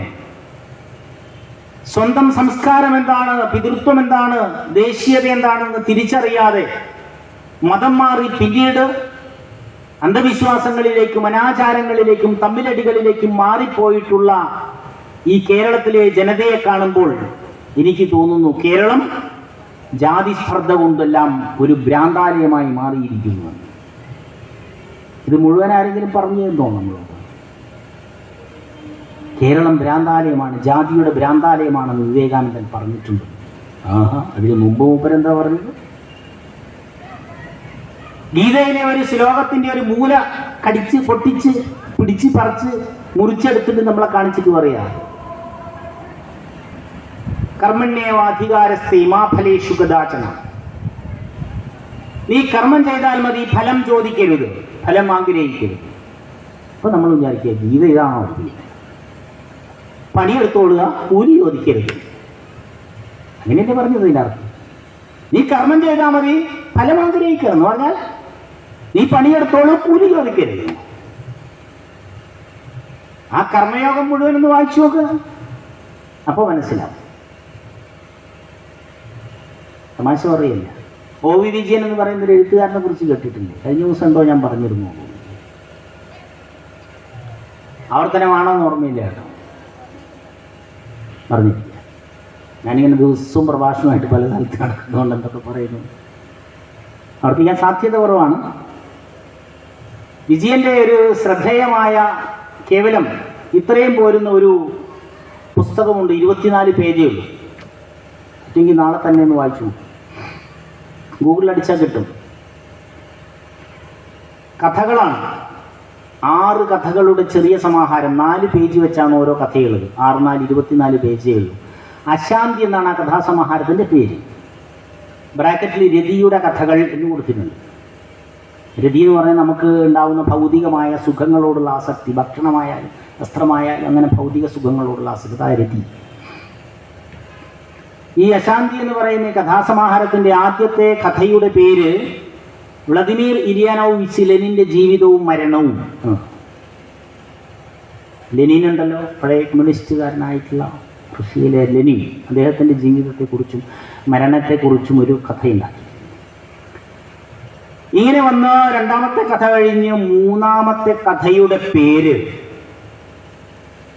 തമാശയായിട്ട് പറയുന്നതാണ് ഞാൻ പറഞ്ഞത്. എന്തിനാണ് അയാളത് പറഞ്ഞത് പെട്ടെന്ന് മനസ്സിലാവില്ല. മൂന്നാമത്തെ കഥയുടെ പേര് വായിച്ചവരാരെങ്കിലും ഉണ്ടില്ല, തീട്ടം എന്നാണ് മൂന്നാമത്തെ കഥയുടെ പേര്. അപ്പം നമ്മൾ വിചാരിക്കും ഇയാളെന്താ ഇങ്ങനെ ഒരു കഥയ്ക്ക് പേര് കൊടുത്തത്, വേറൊരു പേരും കൊടുക്കാൻ. അതും വായിച്ച്, 4ാമത്തെ കഥയും വായിച്ച്, 5ാമത്തെ കഥയും വായിച്ച്, 6ാമത്തെ കഥയ്ക്ക് അദ്ദേഹം കൊടുത്തിരിക്കുന്ന പേര് ഉപനിഷത്ത് എന്നാണ്. ഈ 6 കഥയും വായിക്കുമ്പോൾ മനസ്സിലാവും വിജയനാരാണ്. ഗംഭീര എഴുത്തുകാരൻ, കേരളത്തിലെ അറിയപ്പെട്ട നല്ല എഴുത്തുകാരിൽ ശ്രദ്ധേയനായ, ഇന്നും ചർച്ച ചെയ്യപ്പെടുന്ന ഖസാക്കിന്റെ ഇതിഹാസം എന്ന് പറയുന്ന മഹത്തായ നോവൽ രചിച്ച വിജയന് എഴുത്തച്ഛൻ പുരസ്കാരം കിട്ടിയിട്ടില്ല, കൊടുക്കില്ല. രാമായണത്തെയും എഴുത്തച്ഛനെയും ചീത്ത വിളിച്ച എഴുത്തുകാരന് കൊടുത്തിട്ടുണ്ട് എഴുത്തച്ഛൻ പുരസ്കാരം. നമ്മുടെ സംസ്കാരം നേരിടുന്ന വെല്ലുവിളിയിൽ ചിലത് അങ്ങനെയുമുണ്ട്. ഞാൻ തുടക്കത്തിൽ ചില ദിവസം പറഞ്ഞിരുന്നു, ബോംബിടാനെത്താൻ വരികയാണോ അല്ലേ? ഇവൻ്റെ പ്രഭാഷണം എന്നത്തോടെ ഞാൻ നിർത്തിയിട്ടില്ല, പറഞ്ഞുകൂടാ, ഡ്രോൺ അല്ലേ. രാമചരിതത്തിൽ തുടങ്ങി കണ്ണശരാമായണത്തിൽ വന്നു, രാമകഥാപാട്ട് വന്നു. കഴിഞ്ഞ ദിവസം ഞാൻ പറഞ്ഞിരുന്നില്ലേ, അത് കഴിഞ്ഞ് ഇങ്ങോട്ട് എത്തിയപ്പോൾ എഴുത്തച്ഛനിൽ അധ്യാത്മരാമായണം കിളിപ്പാട്ട് വന്നു. ആ കിളിപ്പാട്ടിനെ അടിസ്ഥാനമാക്കിയിട്ടും മഹാഭാരതത്തെയും രാമായണത്തിനെയും അടിസ്ഥാനമാക്കിയിട്ടും മാത്രമേ കേരളത്തിൽ നല്ല സാഹിത്യകൃതികൾ ഉണ്ടായിട്ടുള്ളൂ. വഞ്ചിപ്പാട്ട് ആരെ വെച്ച് എഴുതിയതാണ്? കൃഷ്ണനെയും കുചേലനെയും വെച്ച് എഴുതിയതാണല്ലേ വഞ്ചിപ്പാട്ട്, രാമപുരത്ത് വാര്യർ. നളചരിതം മാറ്റക്കഥ എവിടെ നിന്ന് എടുത്തിട്ടുള്ള കഥയാണ്? ഉണ്ണായി വാര്യർ മഹാഭാരതത്തിലെ കഥയാണ്, നളന്റെ കഥയാണ്, ദമയന്തിയുടെ കഥയാണ്. അങ്ങനെ വന്നപ്പോൾ കുമാരനാശാനിലെത്തി. 1907 കുമാരനാശാൻ ആദ്യമായിട്ട് നല്ല ഒരു കവിത മിതവാദി എന്ന് പറയുന്ന ഒരു പത്രത്തിൽ പ്രസിദ്ധീകരിക്കുന്നു. അതിൻ്റെ പേര് വീണപൂവ്. ആ കവിതയുടെ ആ വീണപൂവ് തുടങ്ങില്ലേ, ഹാ പുഷ്പമേ അധിക തുങ്കപദത്തിലെത്ര ശോഭിച്ചിരുന്നതൊരു അഗ്നികണക്കയെ നീ, ശ്രീഭൂവിലെ സ്ഥിരമ സംശയം ആ ഭൂതി എന്ന് പുനരിഞ്ഞ് കിടപ്പിതോർത്താൽ. ഇന്ന് വീണ് കിടക്കുകയാണ് നീ വൈകുന്നേരമായ സമയത്ത്. വീണപൂവാണ്. ആ വീണപൂവിൽ ആ പുഷ്പമേ അധിക തുങ്കപദത്തിലെത്ര ശോഭിച്ചിരുന്നതൊരു രാജ്ഞി കണക്കയെ നീ എന്ന് പറഞ്ഞിട്ട് ശ്രീഭൂവിലെ സ്ഥിര എന്നൊരു വാക്കുപയോഗിച്ചില്ലേ. കുമാരനാശാൻ എവിടെ നിന്ന് കിട്ടിയതാണത്? എവിടെ നിന്ന് കിട്ടിയതാണത്? അധ്യാത്മരാമായണം കിളിപ്പാട്ടിന് കിട്ടിയതാണ്. ലക്ഷ്മിയും അസ്ഥിരയല്ലോ മനുഷ്യർക്ക്, നിൽക്കുമോ യൗവനവും പുനരധ്രുവം, സ്വപ്ന സമാനം കളത്ര സുഖം നൃണാമൽപമായുസ്സും നിരൂപിക്ക ലക്ഷ്മണ, രാഗാതി സങ്കുലമായുള്ള സംസാരമാകെ നിരൂപിക്കിൽ സ്വപ്നതുല്യം സുഖേ എന്ന് പറയുന്നൊരു ഭാഗം അധ്യാത്മരാമായണം കിളിപ്പാട്ടിലുണ്ട്. വായിച്ചവർക്ക് ഓർമ്മ വന്നില്ല. ലക്ഷ്മിയും അസ്ഥിരയല്ലോ മനുഷ്യർക്ക്, ആ വരിയാണ് ശ്രീഭൂവിൽ അസ്ഥിര. അപ്പൊ കുമാരനാശൻ എവിടെയാണ് കിടക്കുന്നത്? രാമായണത്തിലാണ് കിടക്കുന്നത്. കുമാരനാശാന്റെ ശ്രദ്ധേയമായ കൃതികളിൽ വീണപൂവ് കഴിഞ്ഞാൽ പിന്നെ വരുന്നത് നളിനിയാണ്. നളിനി സന്യാസത്തെക്കുറിച്ചാണ് പറയുന്നത്, ദിവാകരൻ്റെയും നളിനിയുടെയും ജീവിതത്തെക്കുറിച്ച്. അതിലും പറയുന്നുണ്ട്, ചിത്തമാം വലിയ വൈരികീഴമർന്ന് അത്തൽ തീർന്ന യമി തന്നെ ഭാഗ്യവാൻ. ഏറ്റവും ഭാഗ്യവാനായിട്ടുള്ളത് യമിയാണ്, സന്യാസിയാണ്. മനസ്സാകുന്ന ശത്രുവിനെ കീഴടക്കിയ സന്യാസിയാണ് ഭാഗ്യവാൻ എന്ന് പ്രഖ്യാപിച്ച ആളാണ് കുമാരനാശാൻ. T.S. Eliot എന്ന് പറയുന്ന ഇംഗ്ലീഷ് കവിയെ നിങ്ങൾ കേട്ടിട്ടുണ്ടാവും. അദ്ദേഹത്തിൻ്റെ ശ്രദ്ധേയമായ ഒരു കവിതയാണ് വേസ്റ്റ് ലാൻഡ് എന്ന് പറയുന്നത്. മലയാളത്തിലേക്ക് ഡോക്ടർ അയ്യപ്പ പണിക്കർ അത് വിവർത്തനം ചെയ്തിട്ടുണ്ട് അല്ലേ, ഊഷരഭൂമി എന്ന് പറഞ്ഞിട്ട്. ആ വേസ്റ്റ് ലാൻഡിൻ്റെ അവസാനം ഓം ശാന്തി ശാന്തി ശാന്തി എന്ന് പറഞ്ഞിട്ടാണ് നിർത്തുന്നത്. എന്താ 3 ശാന്തി? ഒരു ശാന്തി പോരെ. നമ്മൾ ശാന്തി പറയാൻ സമയത്ത് ഞാൻ പ്രഭാഷണം നിർത്തി അവസാനിപ്പിക്കുമ്പോൾ ശാന്തി ശാന്തി ശാന്തി എന്ന് പറയുന്നില്ലേ? നമ്മളെപ്പോഴെങ്കിലും ചിന്തിച്ചിട്ടുണ്ടോ എന്തിനാണ് 3 ശാന്തി പറയുന്നത്? നമ്മൾ നേരിടുന്ന ആന്തരിക വെല്ലുവിളികളിൽ ചെറിയ കാര്യമാണ്. എന്തിനീ 3 ശാന്തി പറയുന്നു എന്ന് പോലും നമുക്ക് നമ്മുടെ കുട്ടികളെ പഠിപ്പിക്കാൻ പറ്റിയിട്ടില്ല. ആധിഭൗതികവും ആധിദൈവികവും ആധ്യാത്മികവുമായ ശാന്തി. ആധിഭൗതികം എന്ന് പറഞ്ഞാൽ യാദൃച്ഛികമായിട്ട് നമ്മുടെ ചുറ്റുപാടുകളിൽ നടക്കുന്ന ചില പ്രശ്നങ്ങളുണ്ട്. അപകടങ്ങൾ, രോഗങ്ങൾ, ദുരിതങ്ങൾ, കഷ്ടപ്പാടുകൾ, പ്രയാസങ്ങൾ, ഇതൊക്കെയായിട്ട് ബന്ധപ്പെട്ടതാണ് ആധിദൈവികം. അതൊന്നുമില്ലാതിരിക്കട്ടെ. ഞാനപ്പോൾ ഇത് അവസാനിപ്പിക്കുമ്പോൾ പറയുന്നത് നമുക്കാർക്കും അങ്ങനെയുള്ള പ്രശ്നങ്ങൾ ഇല്ലാതിരിക്കട്ടെ. ആധിദൈവികം, ആദിയല്ല ആധി. ആധിദൈവികം എന്ന് പറഞ്ഞാൽ നമ്മൾ പ്രാർത്ഥിക്കുന്ന കോടാനുകോടി സങ്കല്പങ്ങളുണ്ട്. അതിൻ്റെ എല്ലാം ശക്തി ചൈതന്യത്തിലൂടെ നമുക്ക് എല്ലാ തരത്തിലുള്ള ശാന്തിയും ഉണ്ടാവട്ടെ. അധ്യാത്മികം എന്ന് പറഞ്ഞാൽ ഒരിക്കലും നമുക്ക് ചിന്തിക്കാൻ പറ്റാത്ത പ്രപഞ്ചത്തിൻ്റെ അനാദിയായിട്ടുള്ള ഒരു ശക്തിയുണ്ട്. അതിനും ശാന്തി ഉണ്ടാവട്ടെ, എന്നാലല്ലേ നമുക്ക് ശാന്തി ഉണ്ടാവുള്ളൂ. ഇങ്ങനെ 3 ശാന്തി പറഞ്ഞിട്ടേ നമ്മൾ നിർത്താറുള്ളൂ ഭാരതീയർ. അപ്പൊ ലോകത്തിന് മുഴുവൻ ശാന്തി ഉണ്ടാവട്ടെ. സ്വസ്തി പ്രജാഭ്യ പരിപാലയന്താം ന്യായേന മാർഗേണ മഹിം മഹീഷാം ഗോബ്രാഹ്മണേഭ്യ ശുഭമസ്തു നിത്യം ലോകാഹ സമസ്താഹ സുഖിനോ ഭവന്തു. അവസാനിപ്പിക്കുന്ന എങ്ങനെയാണ്? ലോകം മുഴുവൻ സുഖമുണ്ടാവട്ടെ എന്നാണ്. ആരെങ്കിലും അതിൽ മാറി നിൽക്കുന്നുണ്ടോ? ക്രിസ്ത്യാനിക്ക് സുഖമില്ലാണ്ട് പോട്ടെ, മുസ്ലിം നശിച്ചു പോട്ടെ, ഹിന്ദു മാത്രം നിലനിൽക്കട്ടെ, അങ്ങനെയാണോ പ്രാർത്ഥന? ക്ഷേത്രത്തിൽ വരുന്നോ മാത്രം രക്ഷപ്പെടട്ടെ, അങ്ങനെയാണോ? നാമം ജപിക്കാത്തോ നശിച്ചു പോട്ടെ, എങ്ങനെയാണോ? അല്ല, ആരായാലും വേണ്ടില്ല. ലോകാഹ സമസ്താഹ സുഖിനോ ഭവന്തു. ലോകം മുഴുവൻ സുഖമുണ്ടാവട്ടെ. എന്നാലേ നമുക്കും സുഖമുണ്ടാവുള്ളൂ. ഈ ലോകത്തിൽ കുറേ ഭ്രാന്തന്മാരുണ്ടായി നമുക്ക് സ്വസ്ഥമായി ജീവിക്കാൻ പറ്റുമോ? അവർ നമ്മളെ ഉപദ്രവിക്കില്ല. ആർക്കും അസുഖങ്ങൾ ഉണ്ടാവരുത്. ലോകത്തിൽ പലർക്കും പല അസുഖം വന്നാൽ നമുക്ക് വരില്ലേ? വരില്ല എന്നാണ് വിചാരിക്കുന്നത്. അത് ലോകത്തിൽ ആർക്കും വരരുത്. നമ്മുടെ ഫിലോസഫി ചിന്തിച്ച് നോക്കണേ. ഒരു പശുവിനും പട്ടിക്കും പൂച്ചയ്ക്കും മനുഷ്യനും ഒന്നും ഒരു തരത്തിലുള്ള രോഗങ്ങളോ ദുരിതങ്ങളോ ഇല്ലെങ്കിൽ നമുക്കും ഉണ്ടാവില്ല. അപ്പൊ ലോകം മുഴുവൻ ഒരേപോലെയാവണം. യഥാർത്ഥ സോഷ്യലിസ്റ്റിക് അപ്രോച്ചാണത്, യഥാർത്ഥ സ്ഥിതിസമത്വ ചിന്ത.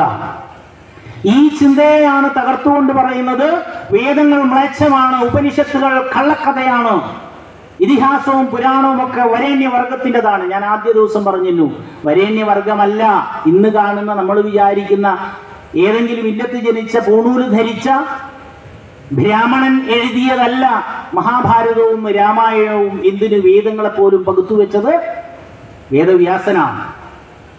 കാട്ടാളനാണ് വാൽമീകിയായി മാറിയത്. അപ്പോൾ ജന്മം കൊണ്ട് നിങ്ങൾ ആരാണ് എന്നുള്ളതല്ല, മറിച്ച് കർമ്മത്തിലൂടെ നമ്മൾ ആരാണ് എന്നാവണം എന്നുള്ള ഫിലോസഫിയാണ് ഭാരതം പഠിപ്പിച്ചത്. തെറ്റിദ്ധരിപ്പിച്ചുകൊണ്ടിരിക്കുകയാണ്. 80കളിൽ നമ്മളെ തെറ്റിദ്ധരിപ്പിക്കും. നമ്മുടെ മഹത്ഗ്രന്ഥങ്ങളെ മാത്രമാണ് കുറ്റപ്പെടുത്തുന്നത്. മനുസ്മൃതിയെ കുറ്റപ്പെടുത്തിക്കൊണ്ട് പ്രസംഗിക്കുന്ന ആളുകൾ. 80കളിൽ ഒരാൾ പ്രസംഗിച്ചിരുന്നു, ആള് പേര് പറയും, ഇപ്പം ജീവിച്ചിരിപ്പില്ലാത്തതുകൊണ്ട് പ്രത്യേകിച്ച് പറയുന്നുമില്ല. അവർ പറഞ്ഞത് സ്ത്രീകൾക്ക് യാതൊരു സ്വാതന്ത്ര്യവും കൊടുക്കാത്ത സംസ്കാരമാണ് ഭാരതത്തിൻ്റെത്. അതിൻ്റെ വലിയ ഏറ്റവും ഉദാത്തമായിട്ടുള്ള ഉദാഹരണമായ ഗ്രന്ഥമാണ് മനുസ്മൃതി. കേട്ടിട്ടുണ്ടോ? ആ മനുസ്മൃതിയിൽ പറയുന്നു സ്ത്രീ സ്വാതന്ത്ര്യം അർഹതി. കേട്ടിട്ടില്ലേ? പക്ഷെ അതിൻ്റെ മുമ്പിലും പിന്നിലുമുള്ള വരികൾ നമ്മളെ പഠിപ്പിച്ചോ? പിതാ രക്ഷതി കൗമാരേ ഭർത്തൃ രക്ഷതി യൗവനേ പുത്രശ്ചേജ വിജയകാലേ ന സ്ത്രീ സ്വാതന്ത്ര്യം അർഹതി. ആ 4 കൂടെ അർത്ഥം മനസ്സിലാക്കുമ്പോഴാണ് കൃത്യമായിട്ട് നമുക്ക് മനസ്സിലാവുക സ്ത്രീകൾ സംരക്ഷിക്കപ്പെടേണ്ടവരാണ് എന്നാണ് അവിടുത്തെ അർത്ഥം. മനസ്സിലായില്ലേ? നമ്മുടെ ബഹുമാനപ്പെട്ട മുഖ്യമന്ത്രിക്ക് അകമ്പടി എന്തിനാണ് പോലീസുകാര്? നമുക്ക് അകമ്പടിയില്ലല്ലോ. അയാൾ സംരക്ഷിക്കപ്പെടേണ്ട ആളാണ്. എന്തിനാണ് ഗവർണർക്ക് അകമ്പടി? അയാൾ സംരക്ഷിക്കപ്പെടേണ്ട ആളാണ്. എന്തിനാണ് പ്രധാനമന്ത്രി? നമുക്ക് പ്രധാനിയായിട്ടുള്ള ആളാണ്. എന്തിനാണ് പ്രസിഡന്റ്? പ്രഥമ പൗരനാണ്, അയാളെ സംരക്ഷിക്കണം. ഞാൻ ഇന്നിവിടെ ഇരുന്നിട്ട് കഥയൊക്കെ പറയുന്നു. കുറച്ച് കഴിയുമ്പം നമ്മളെ ചേട്ടന്മാർ കാപ്പിയും എന്തെങ്കിലുമൊക്കെ കൊണ്ടുപോകും. ഞാൻ ഒന്നും നോക്കാതെ അതെടുത്ത് കഴിക്കുന്നു. ഞാൻ നാളെ പ്രസിഡൻ്റായാൽ പേടിക്കേണ്ട ആവുമൊന്നുമില്ല. എനിക്ക് ഡയറക്റ്റ് ഈ കാപ്പി കഴിക്കാൻ പറ്റുമോ? 2 പേഴ്സണൽ ഡോക്ടർമാരുണ്ടാവും, അവിടെ നോക്കിയില്ല. ഞാൻ പ്രസംഗിക്കും, കൊണ്ടുവരുന്ന കാപ്പിയും ചായയും ഒക്കെ ആ ഡോക്ടർമാർ ശ്രദ്ധിച്ചതിന് ടെസ്റ്റ് ചെയ്തതിന് ശേഷം മാത്രമേ എനിക്ക് തരുള്ളൂ. അപ്പോൾ ആ കുഴപ്പമൊന്നുമില്ല, ഇവിടുത്തെ പ്രസാദമായിട്ട് തരുന്ന പ്രസാദമല്ല, അവിടെ ഇരിക്കി, ആ വഴി ഇരിക്കി, ഞങ്ങൾ തരും എന്ന് പറയും. അപ്പം എൻ്റെ സ്വാതന്ത്ര്യം ഇല്ലാതെ ആവുകയാണോ ചെയ്യുന്നത്? ഡയറക്റ്റ് ചിന്തിച്ച് എൻ്റെ സ്വാതന്ത്ര്യം പോയില്ലേ? പക്ഷെ ഞാൻ പ്രധാനിയായതുകൊണ്ട് എൻ്റെ സ്വാതന്ത്ര്യം പോവുകയല്ല, ഞാനത് കുടിച്ചിട്ട് ചത്തുപോകരുത്, ഞാൻ ജീവിച്ചിരിക്കണം എന്നാഗ്രഹിക്കുന്ന ഒരു ഭരണഘടനയുടെ പ്രോട്ടോകോളാണത്. അപ്പോ പിതാ രക്ഷതി കൗമാരേ, അച്ഛനാൽ രക്ഷിക്കപ്പെടുന്നു കൗമാരകാലം വരെ. ആര്? ഒരു സ്ത്രീ, ഒരു പെൺകുട്ടിയെ. അച്ഛനാണ് ശ്രദ്ധിക്കേണ്ടത്. മോളെ ഇവിടെ വാന്ന് പറഞ്ഞ ഇവിടെ വരണം, അങ്ങോട്ട് പോകണ്ടെന്ന് പറഞ്ഞാൽ പോകരുത്. ഭർത്തൃ രക്ഷതി യൗവനേ, യുവതിയായി കഴിഞ്ഞാൽ ഭർത്താവ് സംരക്ഷിക്കണം. ഭർത്താവ് സംരക്ഷിക്കുകയാണ് ചെയ്യുന്നത്.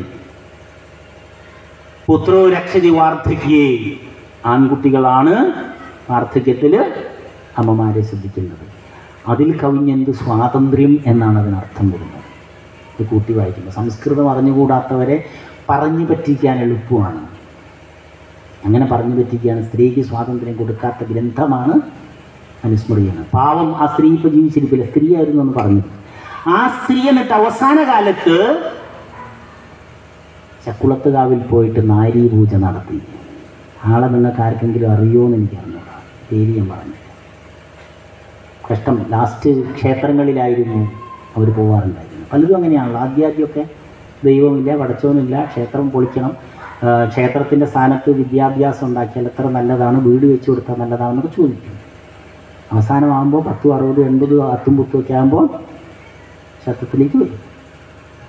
എന്നിട്ട് ചെമ്പരത്തിപ്പൂവൊക്കെ വെക്കുമ്പോഴാണ് നാട്ടുകാർ പറയുക മൂപ്പർക്ക് ഭ്രാന്താണ്. അങ്ങനെയാണ് പറയുക, ചെവിയിൽ ചെമ്പരത്തിപ്പൂ വിളിച്ച് നടക്കുന്നത്. അല്ലാണ്ട് ചെമ്പരത്തിപ്പൂ വെക്കുന്നവൻ എല്ലാവർക്കും ഭ്രാന്തല്ല. അതുകൊണ്ട് ക്ഷേത്രങ്ങളിൽ വന്ന് ചെമ്പരത്തിപ്പൂ വെക്കുന്നവന് ഭ്രാന്താണ് എന്ന് പറയാൻ വേണ്ടിയിട്ട് കൂടിയാണിത്. അപ്പം ഈ ഭാഷ്യമായ വെല്ലുവിളികൾ, മതപരിവർത്തനം, നിങ്ങൾക്കാർക്കെങ്കിലും ഇനി ക്രിസ്ത്യൻ മതത്തിലേക്കോ ഇസ്ലാം മതത്തിലേക്കോ ഇവിടെ ഇരിക്കുന്ന ഇസ്ലാം, നമ്മളെ മുനീറുണ്ടല്ലോ പോയോ, അയാൾക്ക് ഹിന്ദുവിലേക്കോ മാറണോ? എന്തിനു മാറുന്നത്?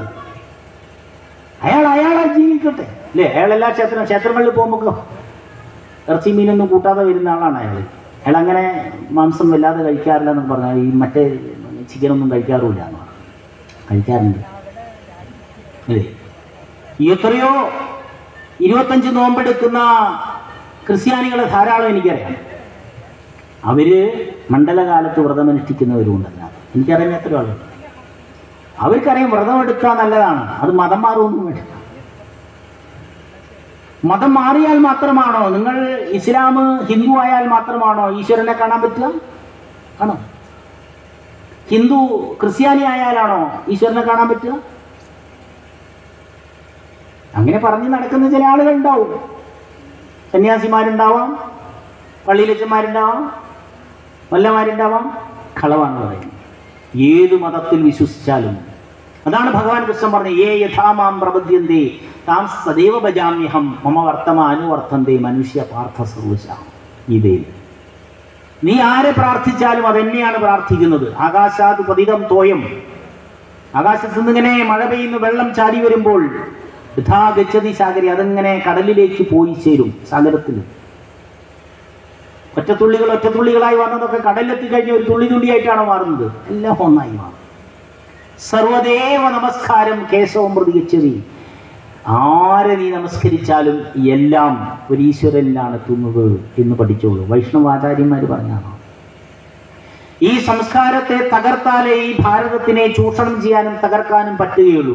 അതിൻ്റെ ഭാഗമായിരുന്നു മീർബാക്കിയൊക്കെ നമ്മുടെ അയോധ്യ തകർത്തത്. 500 വർഷം കഴിഞ്ഞു അല്ലേ? 498 വർഷമാണ് കൃത്യം പറഞ്ഞാൽ ആ ക്ഷേത്രം വീണ്ടും ഉയർന്നു. 1989 നമ്മുടെ വീടുകളിൽ നിന്ന്, ചിലപ്പോൾ പലരുടെയും വീടുകളിൽ നിന്ന് ശിലാപൂജ പൂജിച്ചു കൊണ്ടുപോയിട്ടുണ്ടാവും. എനിക്കറിഞ്ഞു. അപ്പോഴും കളിയാക്കിക്കൊണ്ട് ചിലർ ചോദിച്ചു, അവിടെ ക്ഷേത്രം ഉണ്ടാവും, പോവാ അവിടെ ഉണ്ടാവുമോ?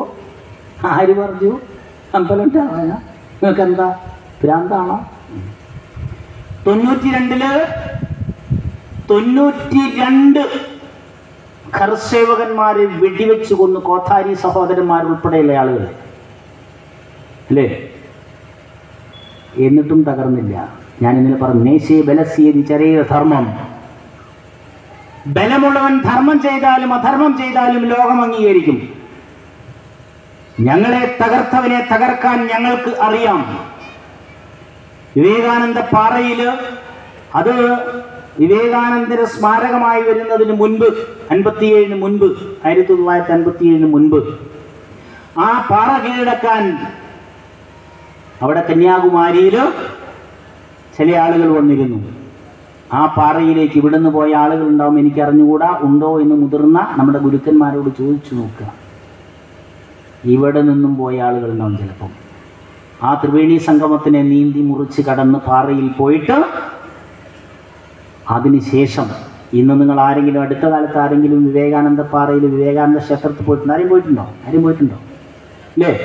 എന്താ ക്ഷേത്രം? ഇപ്പം ആരെങ്കിലും പറയും അത് ഹിന്ദുക്കൾ പിടിച്ചെടുത്ത് ക്ഷേത്രമാക്കി ഉയർത്തിയതാണെന്ന് പറയുള്ളൂ. ഓരോ ഹിന്ദുവിൻ്റെയും വീട്ടിൽ നിന്ന് ഓരോ രൂപയാണ് മേടിച്ചത്. ഓരോ കോളേജ് സ്റ്റുഡൻസിൻ്റെയും കയ്യിൽ നിന്ന് 2 രൂപ മേടിച്ചു. ഓരോ സംസ്ഥാനത്തിൻ്റെ മുഖ്യമന്ത്രിമാരോട് പറഞ്ഞ് 5000 രൂപ കൊടുക്കാൻ. അപ്പോൾ ഭാരതത്തിലെ ഒരു സംസ്ഥാനത്തെ മുഖ്യമന്ത്രി മാത്രം കൊടുത്തിട്ടില്ല. ആരാ നിങ്ങൾ കണ്ടുപിടിച്ചുള്ളൂ? ബാക്കി എല്ലായിടത്തും കിട്ടി. ക്ഷേത്രമുണ്ടോ മനോഹരമായിട്ട്? അങ്ങനെ വിചാരിച്ച സമയത്ത്, വിചാരിച്ച മുഹൂർത്തത്തിൽ, വിചാരിക്കുന്നത് പോലെ നമുക്ക് ഇവിടെയും ഉയർത്താൻ പറ്റും. നമ്മൾ വിചാരിച്ചാൽ മതി. കോടികളൊന്നും ഒരു പ്രശ്നമല്ല.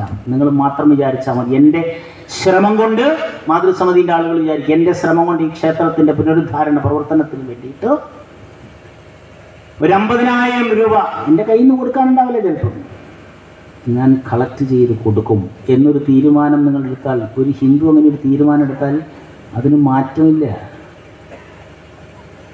നടക്കുന്ന കേസാണ്. ആരെയും ഭയപ്പെടുത്താനല്ല, ഇവിടെ ക്ഷേത്രം ഉണ്ടാക്കിയത് നാട്ടുകാരെ പേടിപ്പിക്കാൻ വേണ്ടിയിട്ടാണോ? അല്ല, നമ്മുടെ വരും തലമുറയ്ക്ക് ഏകാഗ്രതയോടെ, ശുദ്ധിയോടെ, സത്യസന്ധതയോടെ, ത്യാഗമനോഗതിയോട് കൂടിയിട്ട് ജീവിക്കാൻ പറ്റാൻ അതിനുള്ള കേന്ദ്രമാണ്. ഇവിടെയുള്ള ഈ തെങ്ങുകളും കവുങ്ങുകളൊക്കെ നമ്മൾ നട്ടതായിരിക്കുമോ? ആയിരിക്കുമോ? അല്ല. പഴയ തലമുറകൾ വരുന്നവർക്ക് വേണ്ടിയിട്ട് നമ്മളിന്ന് തേങ്ങയെടുക്കുന്നു, വിളനീരെടുക്കുന്നു, കരിക്കെടുക്കുന്നു, കളിച്ചെണ്ണ ഉണ്ടാക്കുന്നു. നമ്മൾ ആലോചിച്ച് പോകുമ്പോൾ ഈ തെങ്ങ് ആരാ നട്ടതെന്നൊന്നും നമുക്കറിയില്ല. അപ്പം മഹത്തായ കർമ്മങ്ങൾ ചെയ്യുന്ന ആളുകൾ, ആ വിവേകാനന്ദ സ്വാമിയുടെ ക്ഷേത്രം പണിതതിനെ കുറിച്ചിട്ട് കേരളത്തിൽ ഒരു എഴുത്തുകാരനൊരു ലേഖനം എഴുതിയിട്ടുണ്ട്. KP ശങ്കരൻ എന്ന് പറയുന്ന ആളുണ്ട്. ഋതുപരിവർത്തനം എന്ന് പറയുന്ന പുസ്തകത്തിനകത്ത് മഹാശില്പികളുടെ അഭാവത്തിൽ എന്നാണ് ആ ലേഖനത്തിൻ്റെ പേര്. അദ്ദേഹം പറയാണ്, ചില മഹാശില്പികൾ ഉണ്ടാവണം, എന്നാൽ മാത്രമേ മാറ്റങ്ങൾ ഉണ്ടാവൂ. നമ്മുടെ ഇടയിൽ നിന്ന് നമുക്ക് മഹാശില്പികളെ ഉണ്ടാക്കാൻ പറ്റും ഈ ക്ഷേത്രം കേന്ദ്രീകരിച്ചിട്ട്. അന്ന് മഹാശില്പിയായിട്ട് പ്രവർത്തിച്ചിരുന്നത് ഏകനാഥ റാനഡെ എന്ന് പറയുന്ന ഒരാളാണ്. അയാളെ നിങ്ങൾ ആരെങ്കിലും കേട്ടിട്ടുണ്ടോ എന്ന് എനിക്കറിയില്ല. മുതിർന്ന ആർക്കെങ്കിലും ഓർമ്മയുണ്ടോ? ഏകനാഥ റാനഡെ. അദ്ദേഹം ഹിന്ദു സംസ്കാരം പ്രചരിപ്പിക്കാൻ വേണ്ടിയിട്ട് ഉത്തരേന്ത്യൻ ഭാഗങ്ങളിൽ ഫുൾ ടൈമായിട്ട് വീട് വിട്ടിറങ്ങി ജീവിച്ച ആളാണ് ഏകനാഥ റാനഡെ. അയാളാണ് വന്നിട്ട് അവിടെ വിവേകാനന്ദ പാറയിൽ ക്ഷേത്രം പണിയുന്നത്. അതിനു വേണ്ടിയിട്ടുള്ള പ്ലാൻ തയ്യാറാക്കിയിട്ട് പ്രവർത്തനങ്ങൾ മുന്നോട്ടാക്കിയത്. ഇങ്ങനെ ധാരാളം പ്രവർത്തനങ്ങൾ നമ്മൾ ചെയ്തതുകൊണ്ടാണ് ഇന്നും പിടിച്ചു നിൽക്കുന്നത്. നാളെയും നിങ്ങളുടെ വീടുകളിൽ വന്നിട്ട് ഭീഷണികൾ, വെല്ലുവിളികൾ ഇല്ലാതിരിക്കണമെങ്കിൽ, ഒന്നിച്ചു കൂടാൻ സാധിക്കണമെങ്കിൽ നമ്മുടെ പ്രാർത്ഥനകൾ മുടങ്ങാതെ വീടുകളിലും ഈ ക്ഷേത്രത്തിലും വിദ്യാലയങ്ങളിലും ഒക്കെ ഉണ്ടാവാൻ റെഡിയാണോ? എന്താ ഉണ്ടാത്തത്? ഈ ക്ഷേത്രത്തിനെ പുനരുദ്ധരിക്കണ്ടേ? എല്ലാ സൗകര്യങ്ങളുമുള്ള, ലോകം അത്ഭുതപ്പെടുന്ന തരത്തിലുള്ള ക്ഷേത്രമാക്കി മാറ്റാൻ പറ്റുമല്ലോ. ഇവിടെ നല്ല നല്ല പണ്ഡിതന്മാരെ നമുക്ക് സൃഷ്ടിക്കാൻ പറ്റുമല്ലോ. ഇവിടെ നിന്ന് ഈ ക്ഷേത്രത്തിൽ അടുത്ത തലമുറയെ അവർ ഈ ക്ഷേത്രം കൊണ്ട് നടക്കണം. യുവാക്കന്മാർ, യുവതികൾ, ചെറിയ കുട്ടികൾ, ഇവയൊക്കെ കളിച്ച് നടക്കുന്ന ഈ ചെറിയ കുട്ടികളൊക്കെ നാളെ നല്ല വിദ്യാഭ്യാസവും കാര്യങ്ങളൊക്കെ നേടിയിട്ടും അവർ പല പല മേഖലയിലെത്തും. സന്യാസിമാരായിട്ട്, വക്കീലന്മാരായിട്ട്, രാഷ്ട്രീയക്കാരായിട്ട് എല്ലാവർക്കും ജീവിക്കാൻ പറ്റുന്ന ഇടമാണ് ഭാരതം. അപ്പോൾ ഈ വെല്ലുവിളികളെ, മതപരിവർത്തനത്തിനെ ആയാലും ഭീഷണികളെ ആയാലും എല്ലാ തരത്തിലും നമുക്ക് നേരിടാൻ നാളെ സാധിച്ചാൽ മാത്രമേ നമുക്ക് ഈ ഗ്രന്ഥങ്ങളൊക്കെ വായിക്കാനും പഠിക്കാനും പോലുമുള്ള സ്വാതന്ത്ര്യം ഉണ്ടാവുള്ളൂ.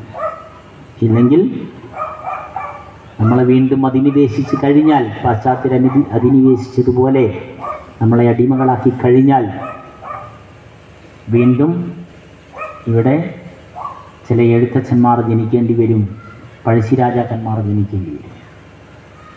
ആ പഴശ്ശിയെപ്പോലും നമ്മൾ മറന്നു പോകുന്നുണ്ട്. പഴശ്ശിയുടെ കാര്യം പറയുമ്പോൾ വയനാട്ടിൽ പഴശ്ശി കുടീരം മാനന്തവാടിയിൽ കണ്ടവരാരൊക്കെയുണ്ട്? ആരെങ്കിലും കണ്ടിട്ടുണ്ടോ? മാനന്തവാടിയിൽ പഴശ്ശി കുടീരം കണ്ടവരാരെങ്കിലും ഉണ്ടോ? പോയി കാണണം. കണ്ടിട്ടുണ്ട്. പഴശ്ശി രാജാവിനെ അറിയില്ലേ? ബ്രിട്ടീഷുകാരോട് പോരാടി 1805 സ്വയം വീരമൃത്യു വരിച്ച ഭാരതത്തിൻ്റെ കേരള സിംഹം പഴശ്ശിരാജ. ആ പഴശ്ശിരാജയെ അവിടെ കാട്ടിൽ, പഴശ്ശി വീണ് മരിച്ച സ്ഥലത്ത് ഒരു ശ്രദ്ധയുമില്ലാതെ കാട്ടിൽ ഉപേക്ഷിച്ചതുപോലെ കിടക്കുന്ന സ്ഥലമായിരുന്നു മാനന്തവാടിയിൽ, വയനാട്ടിൽ, ആശുപത്രി കുന്നിൻ്റെ മുകളിൽ. പക്ഷെ അവിടെ കേവലം 34 പേരാണ്. 34 പേര് അവിടെ പോയി കാട് വെട്ടി തെളിച്ച് ഞങ്ങളിത് പിടിച്ചെടുക്കുകയാണ് പഴശ്ശി രാജാവിൻ്റെ സ്മാരകത്തിന് വേണ്ടി എന്ന് പറഞ്ഞു. അവരെ മുഴുവൻ അന്നത്തെ ഭരണകർത്താക്കളുടെ ആളുകൾ പോലീസിനെ വിട്ട് പിടിച്ചു. അവരെ രാവിലെ തൊട്ട് വൈകുന്നേരം വരെ ഒരു തുള്ളി വെള്ളവും കൊടുക്കാതെ മാനന്തവാടി പോലീസ് സ്റ്റേഷനിലിട്ടു. കാലങ്ങൾ കഴിഞ്ഞു. ഒരിക്കൽ കുറേ കുട്ടികളെയും കൊണ്ട് ഈ അടുത്ത കാലത്ത് ഞാനവിടെ കാണാൻ പോയപ്പോൾ അവിടെയുള്ള സെക്യൂരിറ്റി ഓഫീസർ എന്നെ പണ്ട് പരിചയമുള്ള ഒരാളാണ്. അയാൾ എന്നോട് പറഞ്ഞു, നിങ്ങൾക്ക് ഇങ്ങോട്ട് കയറാൻ പാസ് വേണ്ട, നിങ്ങൾക്ക് കയറിയില്ല. ഞാൻ ചോദിച്ചു, അതെന്താ? നിങ്ങളുടെ പേരെന്താ? എൻ്റെ പേര് ചന്ദ്രൻ. നിങ്ങളും ഞാനും ഉൾപ്പെടുന്ന 34 പേരാണ് ഇവിടെ കാട് വെട്ടി തെളിച്ച് പിടിച്ചെടുത്തത്. അവർക്ക് ഫ്രീ ആണ് ഇവിടെ. അവിടെ ഇങ്ങനെ എഴുതി വെച്ചിരിക്കുകയാണ് ആരൊക്കെയാണ് അന്ന് ചേർന്നിട്ട്. അന്ന് കുറച്ച് ഹിന്ദുക്കൾ ഉണർന്ന് പ്രവർത്തിച്ചത് പിടിച്ചെടുത്തില്ലായിരുന്നെങ്കിൽ ഇന്ന് പഴശ്ശിക്കൊരു സ്മാരകമില്ല മാനന്തവാടിയിൽ. അത് വേറെ ഏതോ ബിൽഡിംഗ് ആയിപ്പോയി മാറിയാണ്. കോഴിക്കോട് നഗരത്തിൽ എല്ലായിടത്തും വെള്ളം കിട്ടുന്ന സ്ഥലം ഏതാണ്?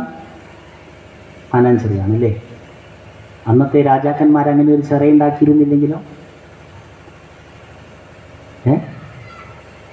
ചില ബുദ്ധിമാന്മാർ പറയും, ഇത്രയും വലിയൊരു കുളം എന്തിനാണ്, അതങ്ങ് മൂട്, അവിടെ ഒരു 4 നില കെട്ടിടം ഉണ്ടാക്കിയാൽ ഉഷാറായില്ലേ? ചില പുരോഗമനങ്ങൾ വരുന്നത് കണ്ടിട്ടില്ലേ?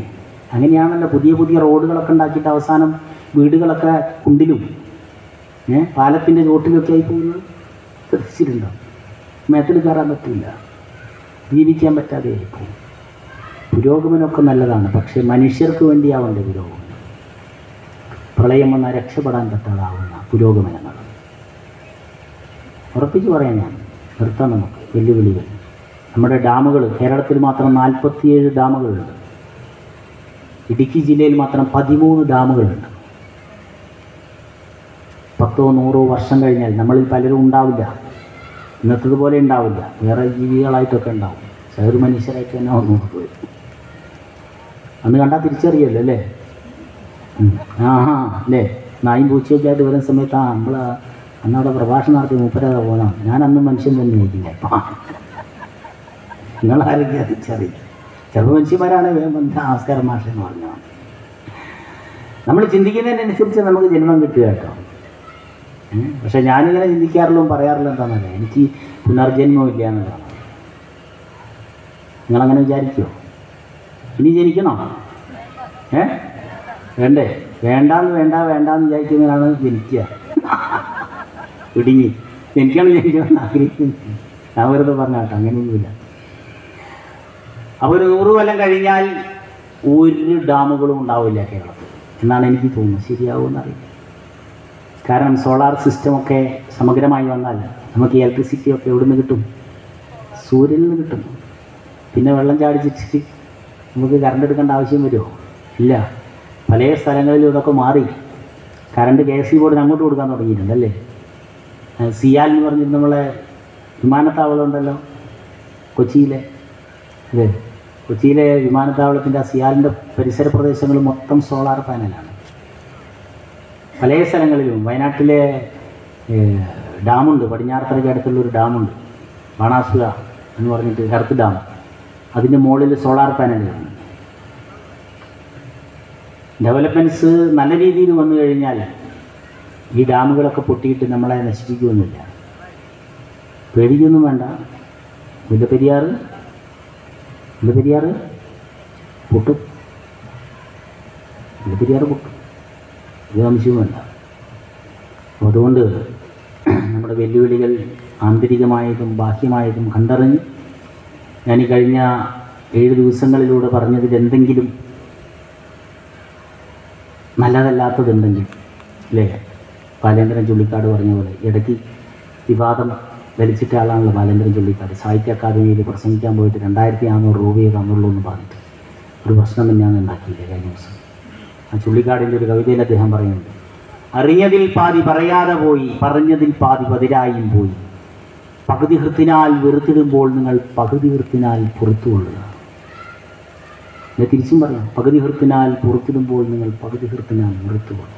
ഇതെൻ്റെ രക്തമാണ്, ഇതെൻ്റെ മാംസമാണ്, എടുത്തുകൊള്ളുക. ചുള്ളിക്കാട് നല്ല കവിയാണ് കേട്ടോ. വിചാരിച്ച ആളൊന്നുമല്ല. അത് വിചാരിച്ച കുപ്പിയിലൊന്നും അടയ്ക്കാൻ പറ്റുന്ന ഭൂതമൊന്നുമല്ല. പേടിച്ചോ? വേറൊരു ഭൂതവും കൂടി ചാടിയിട്ടുണ്ട് അയാളുടെ കൂട്ടത്തിൽ പിറ്റേ ദിവസം. ആരാ? ശ്രീകുമാരൻ തമ്പി. എത്ര മഹത്തായ പാട്ടുകളും കവിതകളും എഴുതിയ ആളാണെന്നറിയാം. രണ്ടാമത്തെ ഭൂതം. ഒരു ഭൂതം കൂടി വരാനിരിക്കുന്നുണ്ട്. മൂന്നാമത് വരും, രണ്ടത്തെ മൂന്നൊക്കെ ഉറപ്പിച്ചോളുന്നുള്ള അടുത്ത ദിവസം വേറെ ഏതെങ്കിലും ഒരു ഭൂതം പുറത്തു വരും. അതോടുകൂടി എല്ലാം പണ്ടാരെ പറഞ്ഞ പോലെ കുരിശ് കണ്ട ചെയ്ത്താനെ പോലെ ബാക്കി ചെയ്ത്താന്മാർ മൊത്തം സ്ഥലം വിടും, പലതിനും ചുള്ളിക്കാട്. ഏതായാലും ഈ ചിന്തകളിൽ നല്ലതൊക്കെ നിങ്ങൾ നമ്മുടെ ഗുരുകാരണവന്മാരിലൂടെയും നമ്മുടെ മഹത് ഗ്രന്ഥങ്ങളിലൂടെയും കിട്ടിയതാണെന്ന് വിചാരിച്ച് ഉൾക്കൊള്ളുക. എന്തെങ്കിലും പോരായ്മകൾ പറഞ്ഞ് അതെൻ്റെതാണെന്ന് വിചാരിച്ച് ക്ഷമിക്കുക. നമുക്ക് നല്ലതിന് വരാൻ വേണ്ടിയിട്ടാണ് നമ്മൾ ഈ ചിന്തകളെല്ലാം വാരി വിതറിയത്. അത് മറക്കാതിരിക്കാൻ ശ്രമിക്കുക. അതാണ് ഞാൻ പറഞ്ഞത്, അറിഞ്ഞതിൽ പാതി പറയാതെ പോയി. പകുതിയെ പറയാൻ പറ്റുമോ? പറഞ്ഞതിൽ പാതി പതിരായും പോയി, പറഞ്ഞതിൽ കുറേയൊക്കെ ഒന്നിനും കൊള്ളാത്ത പോയി. പകുതി ഹൃത്തിനാൽ വെറുത്തിടുമ്പോൾ ചില ഇഷ്ടക്കേടുകളൊക്കെ തോന്നും. പകുതി ഹൃത്തിനാൽ പുറത്തു കൊള്ളുക, കുറേയൊക്കെ ഇഷ്ടപ്പെടുക. ഇതെൻ്റെ രക്തമാണ്, ഇതെൻ്റെ മാംസമാണ്, എടുത്തുകൊള്ളുക. ഓം സർവേ ഭവന്തു സുഖിനഃ സർവേ സന്തു നിരാമയാ സർവേ ഭദ്രാണി പശ്യന്തു മാ കശ്ചിത് ദുഃഖഭാഗ് ഭവേത്. ഓം ശാന്തി ശാന്തി ശാന്തി.